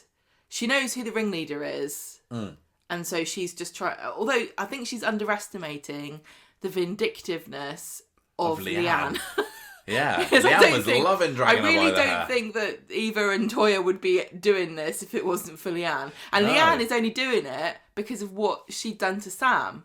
I don't think Leanne would care as much at all about this. I mean, everyone feels bad for Will, but really, Leanne is motivated by what Megan's done to Sam. She doesn't actually care. Yeah. About Will. I'm a little disappointed, I have to say, that we haven't seen any of Sam for a few weeks now, because we were all going down that path is Sam's hallucinations going to play into the murder? He thinks he sees something, but he doesn't. I mean, they still could, but you'd have thought that they would have included him in this week somewhat to remind us that he was having hallucinations. See, next week could suddenly reintroduce a bunch of things. Like, suddenly Theo's family turns up. Suddenly Sam comes back. Maybe Daniel goes into Jodie's storyline. Yeah, maybe. Those are all little strands that could be involved in these. I loved that final scene of the episode where Eva's walking out at night and she pops past the pub. She's just had a look at Megan's phone on the trollop tracker, hasn't she? And she walks past the pub and Megan jumps out. Well, she sees from the she's shady right there. shadow. Yeah. She sees on the trollop tracker she should be there. And she's still surprised when Megan I jumps thought that out. the tracker said that she was in the flat and she had the phone in the flat. Well, I don't know. It doesn't matter because Megan jumps out and basically says, yeah, you're right. I have been sleeping with Will. Oh, they're so exhausting at such a young age. It was really kind of stomach-churningly sickening. She was. But in the same way that I kind of enjoy Theo going, yeah, I'm really sorry. I killed Billy. I'm really sorry. It was great. But I love it when a villain revels in their evilness. I can't help it. We know that they're going to get their just desserts. It was such a bold and ballsy thing to do, really, from Megan, wasn't it? Yeah. And, well, she could have been recording her, but as you say, she didn't realise that she was there, so... yeah, loved it. I love a crowing villain, absolutely. Again, pride before a fall. Megan, somebody's going to die the next day. Could be you. It's like the lottery. We don't really see very much of this at all on Thursday, do we? There's just like a meeting of the sisters again in the bistro where Eva tells them what Megan said yesterday. Leanne's got a plan, though. Oh, no. But we don't get to see any of that plan taking place, do we? No, we don't. Not on Thursday's episode. But I will say, I think this is fine to say, about when we were watching, because we've seen a few clips of next week. We've seen 5 to 10 minutes of each of next week's episodes, and seeing the plan happen is quite fun, and being teased about what Toya and that lot are up to over the course of a few days is also quite fun too. Wow, it's a good watch. It's a good watch. Anyway. What happened next? That's it. What's going on with Jodie this week, Gemma? I'm just looking to see, because I'm really convinced that she sees on it's called Tag Locator. There, see, Megan is on Coronation Street. She looks at the thing. She's shocked because where the hell is she? Walks forward and then Megan jumps out at her. So she did know that she was there. Okay, Michael. Fine. Fair enough. Gemma's right. The Jodie storyline. This was the last-ditch attempt to make us think maybe Jodie is going to die this week. I found this confuddling. Oh, man. It just feels like an extra kind of... It feels like a whole different show. It does. It feels like when they had Buffy and Angel and then something would happen where Angel would come into Buffy and you'd be like, this isn't really Buffy though, is it? Because he's got his own show. But, it's a technique to say, let's make the viewers think the big drama's going to happen in these storylines, but actually it's going to happen in this little one, the way you least expect it. There's so much to learn about Jodie. I wouldn't put it past them to think that they could cover it all in one episode. Well, I don't think it's going to be incredibly complicated, but I just, at the moment, it's quite mysterious.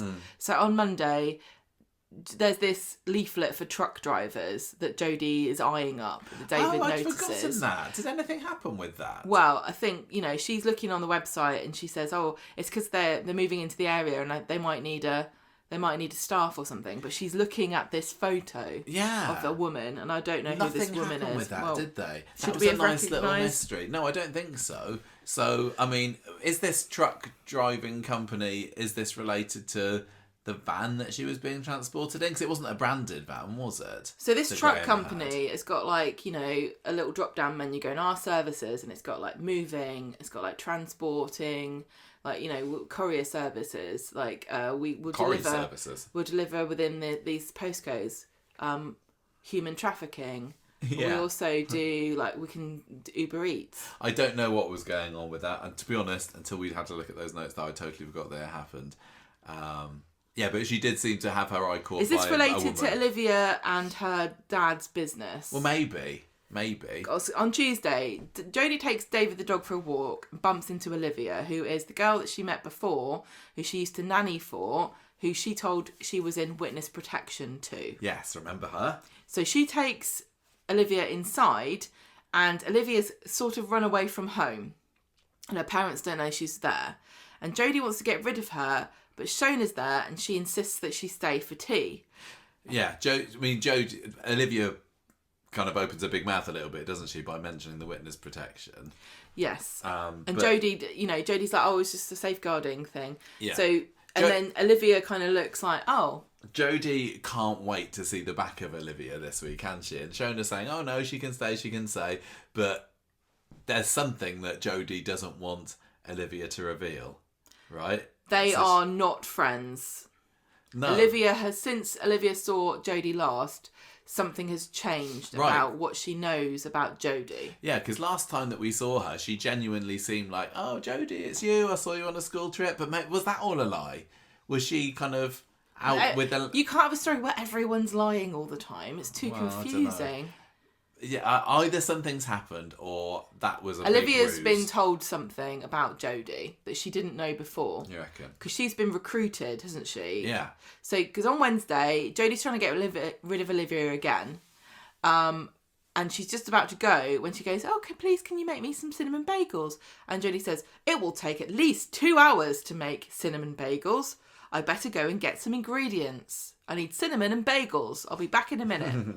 But she doesn't actually go. She just pretends to, so she can catch Olivia rooting around in Jodie's bag. Oh, it was like when Theo pretended to go and have a shower last week, wasn't it? Oh, these wrong'uns pretending to do things. So Olivia says, you stole my dad's hard drive from him and I want it back. And Jodie says, I've got nothing of your dad's, and if you tell anyone where I am, I'll swear. Get out. Yeah. It wasn't just Theo, was it? Is everyone confusing a hard drive with a USB stick? I know, because it literally was a USB stick, wasn't it? Yes. That wasn't a hard drive. It's not the same thing. I'm really confused about this, because when she talks to Shona about it on Thursday, she says it's like an insurance policy. Let's get to it, because we need to talk about everything and then talk about what it means. So Olivia runs away, having been warned off by Jodie, to be picked up by two guys on Rosamond Street, and she tells them, I didn't get it, and they say, well, we're going to do to Jodie whatever your dad tells us to. Yeah. So Olivia's been dispatched to retrieve this hard drive from Jodie, so they know she's got it, and now they know where she is. And Olivia looks like she was the soft option, and now she didn't work, so now they're going to have to resort to violence. Yeah, exactly. So Thursday, Jodie's on edge. She knows that she's in trouble, and when David starts setting up for the fireworks for the wedding, she gets really paranoid. And she also looks out the front window and she jumps when Shona kind of comes up behind her, and she thinks that maybe Jodie's worried about her ex. Jodie says, yes, I am worried about my ex because he is Olivia's dad, and I stole this memory stick from him and he wants me dead. So again, very confusing. Was she in a relationship with Olivia's dad? Well, this is what this seems to imply. Or is she lying because she's made up a story about someone she's scared of and it's her ex? Yeah. Because she was abused. Yeah, that was all, that was a massive lie. Because if she was... Is she making it up as she goes along? Having an affair with Olivia's dad, Olivia does not know this. Doesn't she? She can't know this because she would... surely have been annoyed at Jodie for breaking up her family. Yes, okay. But because she says my mum and dad, she talks about her parents like they don't know where she is, like they're together. But she is kind of just trying to keep Jodie sweet when she was in the house this week to try and get her to leave so she can start looking for this USB stick. So is she hiding that she knows that Jodie has an affair with her dad, or did Jodie not have an affair with her dad? I don't know. Because you can't be the nanny for two... Unless there's this weird open swinging relationship between this couple. But then I would say I think there's a bit of consent issue here because there's a power dynamic. If you're employing a nanny that you then both shag. Yes. That's not right, is it? No. I don't. I kind of, it's frustrating but also enjoyable. I like not knowing what on earth I can believe from Jodie. Like, she leads me down to think one way and I'm like, oh no, she could be completely fibbing about this. I just don't know. So she says that now her ex has got somebody to track her down, right? She says, I took this memory stick. It was the only way. It's insurance. How? I've got protection because he knows I've got it, and if he tries to do anything to me, it's going to get out. What's going to get out? It's my insurance. Whatever's on this memory stick. Right. Michael, she says, this memory stick is my protection. So there's some dodgy files on there. There's something boring on there. Oh, some boring business. It's not like child pornography, is it? Okay. What could it be? He murdered somebody and filmed it. He might have done. Well, that would be more exciting than boring business fraud, tax evasion. Like, I've made a special spreadsheet of all the times I didn't pay VAT. Like, what is it? It's something boring and businessy. So, I've got this information. So I stole this USB stick to make sure he didn't get rid of me, but he caught me trying to escape, put me into the back of a van, and now he must have realised that this stick is missing, and he's tracked me down. So is she saying that she was in the crash because she was in a van after Olivia's dad put her in there? Because we know that's not true. Although is Graham Olivia's dad? A lot of people have said that, because she says the man caught me, bundled me into the back of a van.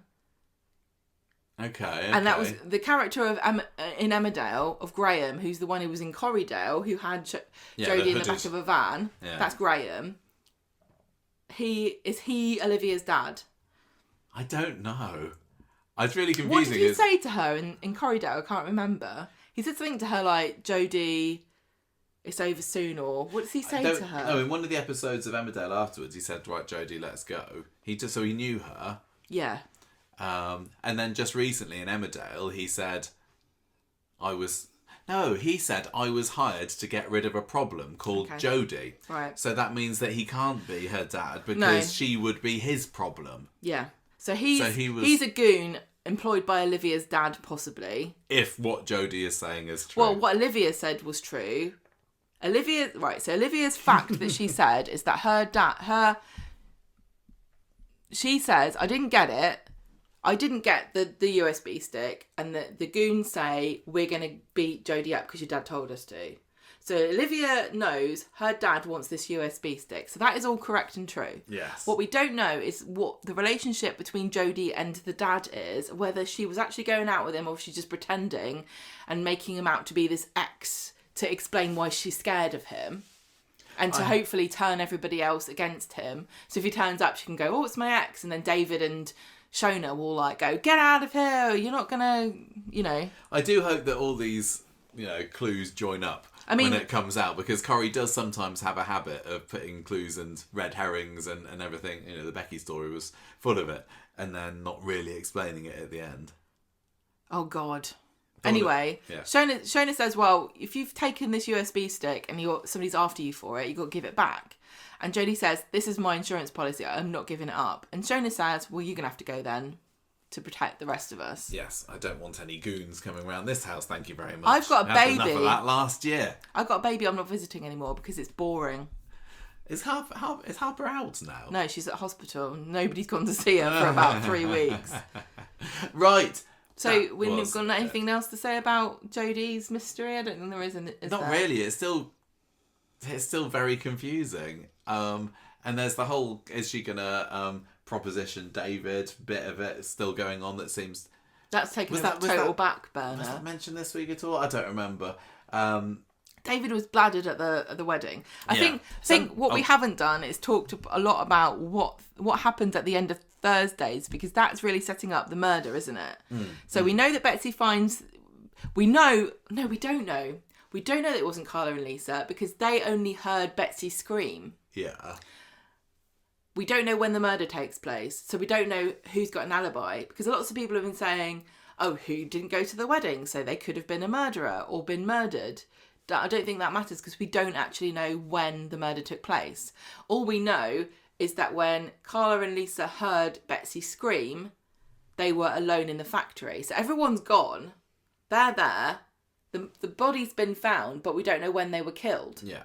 So depending on when that happened, we know it depends on whether the trailer is supposed to be, the flash forward episode, that's supposed to be canon, right? Yeah. So everyone was alive when Carla and Lisa were on the balcony watching the fireworks. Yes, because they were around to see the fireworks. Presumably, you've got Maggie outside the pub. You've got Megan outside. It doesn't really matter where they all are. Theo, Carl and Maggie, Megan, Carl, Theo, Jodie. Yeah. All outside on the street. Jodie's just been told by Shona to leave. We don't know what happens between that and her standing outside the house, but you can assume she's going to Scarpa. You've got Kirk and David setting off the fireworks in the garden.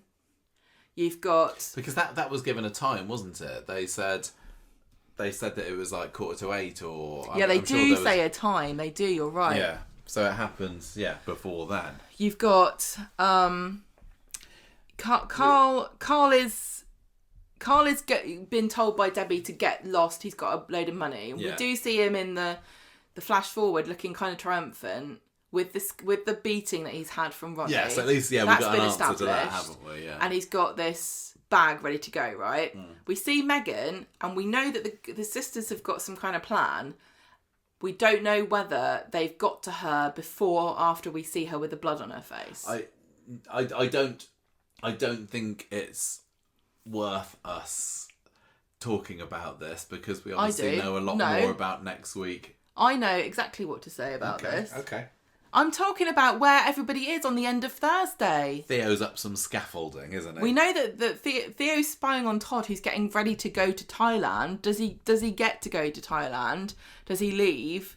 Or is he going to be a suspect in something that happens? We've got, the sisters planning. So who else have we missed out? Maggie is left out of this, but she's just spoken to Mel, hasn't she? Yeah. She last spoke to Mel about, what did she say? It was just basically like we've not given up on getting Megan yet. I can't even remember if we even talked about what they spoke to. Yeah, we did. Oh, we're working on it. Yeah. And that was on Wednesday though. We didn't see her at all on Thursday, so we don't know what she's doing. No. Megan, and we didn't see Megan on Thursday. No. We did. But we just know that the sisters are planning to do something. Yeah. So that's where we are on Thursday. And there's no spoilers. I don't even understand. No. There aren't any spoilers. I'm just saying we don't want to. That's the end of the discussion. Okay. All I wanted to do was to set up how everybody ended on Thursday because we never actually talked about Thursday as its own entity. We talked about the wedding, which took up a lot of the discussion for Thursday's episode, but we never actually said at the end of Thursday all of the murder suspects are doing X, Y, and Z as its own thing. We talked about it in all of their different story strands, but we never amalgamated it. So I'm just amalgamating it for my own. Yeah, get it sorted in your head. No, it's very, very sensible. Very sensible. Oh, thank you. Sorry. Anyway, an exciting week, I would say. We were kind of, on the shorts, we were going back and forth and disagreeing with each other about what was banging and what was bog standard, weren't we? And then we didn't have a whole lot of consensus, apart from I think we both went banging for the wedding episode. I think... We've got two bangings and a bog standard each. I think that this... Oh, no, more than that. I think that this was a good week. I don't think it was 4.5 good. I think I'm going 4 here, but I'm definitely thinking that next week could be higher than that. I'm going to give this 4 Crumblies getting bladdered in a knicker factory out of 5. And I've got no idea who I want as my character of the week. I'm going to give this week... I'm going to give it 4 as well. 4 toy explainers, which is apparently what I am. Yeah, you were totally toy explaining where everyone was at the end of the episode. Character of the week. God, it was a real ensemble cast, wasn't it? Who are you going to... I mean, you've got to pick one of the happy couple, haven't you? No. Yes, you do. Otherwise, you're going to get murdered. I don't care. It's too late. The murder date's gone and I'm still here, everybody. 1st of May is when we find out. That's the Friday next week. Yeah. I am going to... See, I really... Gosh, it's tricky. I'm kind of leaning towards Theo a little bit. Oh my god, you're going to be in really so entertaining. Much. You're going to be in so much trouble. I thought Sally was great this week. The Carla and Lisa stuff was sweet, but I'm not hiding the fact that I was here for the murder.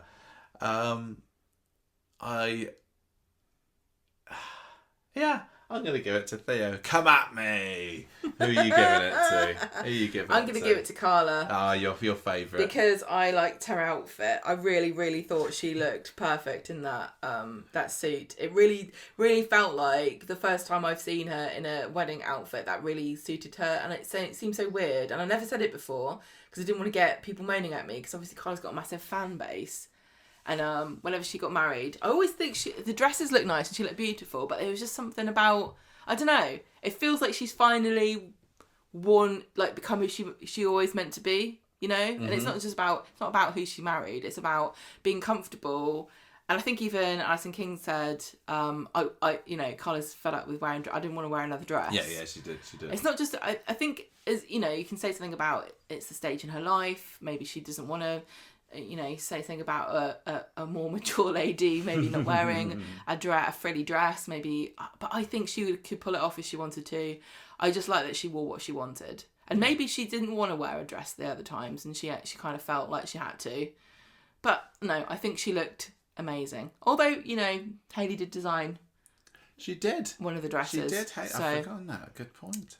Well, there we go. That was this week's Coronation Street. How excited are you for next week on a scale of 1 to 5, which is our scoring rating here? Yeah, how excited? Me? Yeah. Oh, how excited. See, I don't know, because I know some of what's going to happen, but I hope there's more to it. But I also wonder whether what we saw was the only bits that are going to be related, and therefore there's going to be a lot of chuff. I don't think so. I think it's going to be all murder week next week. They're not going to be having, here's a load of murdery stuff to do with Theo on Monday's episode. But it's also Kirk. Just cut to what Kirk's doing. I'm really looking forward to it because I've enjoyed the single thread episodes, the few that we've had this year. What if Kirk was the killer? Oh gosh, yeah, you'd suspect like him. The usual suspects. This is going to be, a week of single thread, and we've seen bits of it. We've seen 5 to 10 minutes of a 22-minute episode. I'm really looking forward to seeing how it all comes together because I was still left a bit confused from what we saw with some of it before. And although we know who gets killed at the end of the week, absolutely no idea how it happened. I wonder if Carla and Lisa are going to be in next week. Or who did it. Quite possibly not. Yeah. I think what we'll probably... I think we might see them in the background. There might be, while the factory alarm is going off and then Carla and Lisa turn up at the factory and then we just cut to Theo walking along the scaffold. It's quite funny because I saw lots of... Swallow fans will always go through the episode and tell you how many minutes Carla and Lisa were in each episode. They will. And the wedding episode was 15 minutes. I think around 15 minutes. That was a 22-minute episode they got. I don't know whether they counted all the scenes at the reception or if it's only when they're actually on screen. I don't know. But wouldn't it be funny if actually over the next week we get that extra how many minutes to make it up to 22 and then they can just edit it together and make a full... Yeah. Not that 22 episodes feels like a full episode. I can't wait. And I'm really looking forward to talking about it on next week's podcast as well. It should be a good one, I'm going to say. We haven't really spoken about the sort of the meaning behind the Swala wedding. And I think the thing is that it's so meaningful to lots of people. It represents a huge step forwards for, and representation for people, very joyful. I feel like we can't really do it justice, and I don't want to step on people's toes because I know there's a couple of Swala podcasts that are gonna be talking about this, and I think they're gonna do a much better job. Oh gosh, absolutely. I feel like really I don't want to. I've said before on the show I'm uncomfortable about speaking on behalf of people, and I know that now there's this representation in the podcast world for Swala fans and Swala fandom that to talk about, and I'm sure they will spend a lot of time talking about what it means to them, the wedding, and how important it is, and the fact that it was broadcast in Lesbian Visibility Week was it this week? Yes, that's really significant, and it's just I'm so happy that now we're here at a stage where we can finally say that Coronation Street has had a gay male and gay women wedding. At last. It only took finally 65 years. And it doesn't mean the same thing to us, and it couldn't possibly mean the same thing to us. So, as it would do to lots of people listening who are in relationships, women who are in relationships with other women. But I just want to acknowledge that because I don't think we did already. And I can't really possibly describe what it must feel like. Yeah, but it must just be. I know some people thought that they thought it felt a bit flat, or maybe they didn't like it. I was really happy to see the majority of comments that I saw about Thursday's episode were happy. And after we'd seen the episode on Thursday, and the press day, and I really did think it was just an okay episode on first watch. I was getting a bit worried about what would the Swala Massive think about this. Are they going to be disappointed about it? But no, I was so happy for I have seen some Swaller fans saying no, it was underwhelming, it should have been longer, blah blah blah. But I get the impression that the overwhelming opinion from that corner of the Corrie fandom was that they really, really enjoyed it, and I'm really, really chuffed for them that they did. I thought it was sweet. It was very meaningful. I did find it emotional. I did give them crap for the vows, but just like any wedding, they are there for the writer to tell the audience how much they love each other, and they did a really good job of it. Yeah. They weren't vows, they were speeches, but they did a really good, lovely job of talking about their love, and it's really sweet to see Carla marry somebody who I think is gonna be a really good relationship for her. I think I can't see this one breaking up for a while. Who she married before? We didn't see her marry Paul. We saw. Well, no, we didn't see her marry Paul. She saw Paul, and then Nick and Peter, the main ones, aren't they? Who else? Yeah, but even Nick, that didn't really. But Nick and Peter really are both terrible for her, weren't they? Mm-hmm. And I know that there's lots of Peter and Carla fans, but that was more of a doomed cross lovers kind of a. They're both toxic, but they found love in one another because they're damaged and sad and... Yeah, but I love Carla and Peter together. Yeah, I know, but I'm saying, like, Lisa and Carla don't feel like, toxic damaged, we'll lick each other's wounds kind of a couple. They're we love each other. This is very improbable. Yeah, Carla and Peter did kind of bond through addiction and trauma, you're right. Whereas with Lisa and Carla, it's like, they genuinely are meeting as equals, and they both cherish and treasure one another. Mm-hmm. And I think that the episode did a really good job of it. It was very sweet that they got the reception at the Underworld. It wouldn't have made sense if they'd planned that, because it wasn't. It was like more of a labour of love and very deeply personal. It felt like a birthday party. If we were getting married and you were like, surprise, the reception's at your school. I'm like, oh no. don't really fancy that, to be honest. Didn't invite any children, did you? Yeah, okay. It was more of a statement piece. Like, it's symbolic. Yeah. Like, the whole thing felt symbolic. It felt like, even the fact that the hotel was flooded. What's that symbolic of? I don't know. Some people will think of it. It was sweet. It was really sweet, and I'm just really happy for everybody that this means a lot more to. Like, this representation, and it means and it's been trending. It's been talked about all over the place. There've been articles written in a load of the press this week about the importance of Swaller and the rise of Swaller. This, you said earlier, this was the moment that this whole story over the past year and a half has been building towards, and there have certainly been some Becky-shaped bumps in the road. And but they wish there were Becky-shaped bumps. But they got there in the end, and it was a really lovely set. I got to give props to their performances, because especially Alison King, I thought it really did feel like Lisa was marrying Carla. Like, it felt like Carla was the special. Well, Carla's the character that's, she's the one that we've been watching. She's the main character. We've been watching Carla for 20 years. Yeah. And so it did feel like I was focused on how Carla was reacting, because the other thing was, it was framed around the fact that it was her surprise for Carla that Lisa had arranged. So you were watching, actually, the story made you focus on Carla's reaction.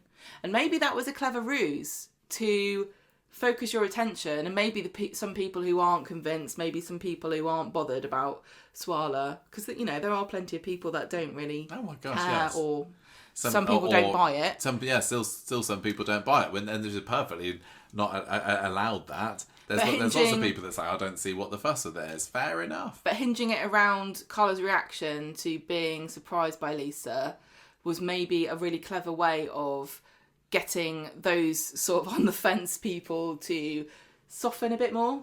I don't know. I think it probably did, because I did definitely see some comments as well of people saying, I've never been that fussed about Carla and Lisa, but I actually really quite enjoyed that episode. And I also just want to say the trouble is about anything that represents something bigger than itself is that if it gets criticised, the people who it represents take that as a personal criticism and can get really upset. And I know that I've seen some people getting upset if some people didn't like it, didn't like the outfits, didn't find it moving, still don't get what they see in each other. Didn't like the CGI fireworks. Don't like Lisa. Whatever it is, I think it's really important to just remember that although some of the criticism is clearly ideological, clearly you can't pretend it's not, a lot of it is just people who actually don't have a problem with the fact that they're two gay women getting married. It's just they didn't like the rest of it. Yeah, exactly. It's really, I think you can drive yourself mad by getting upset about other people getting, not liking not having the something. same opinion as you. And that's the trouble that I've always said about representation for groups that are,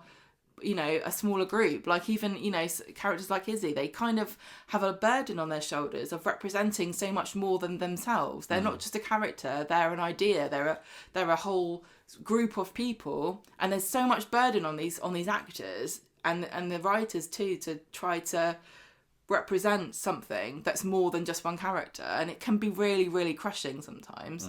But I think they did a really good job, and I did enjoy that. I thought, like you, it did I did prefer it on the second watch, because I think all of the I wasn't worried about who was going to die.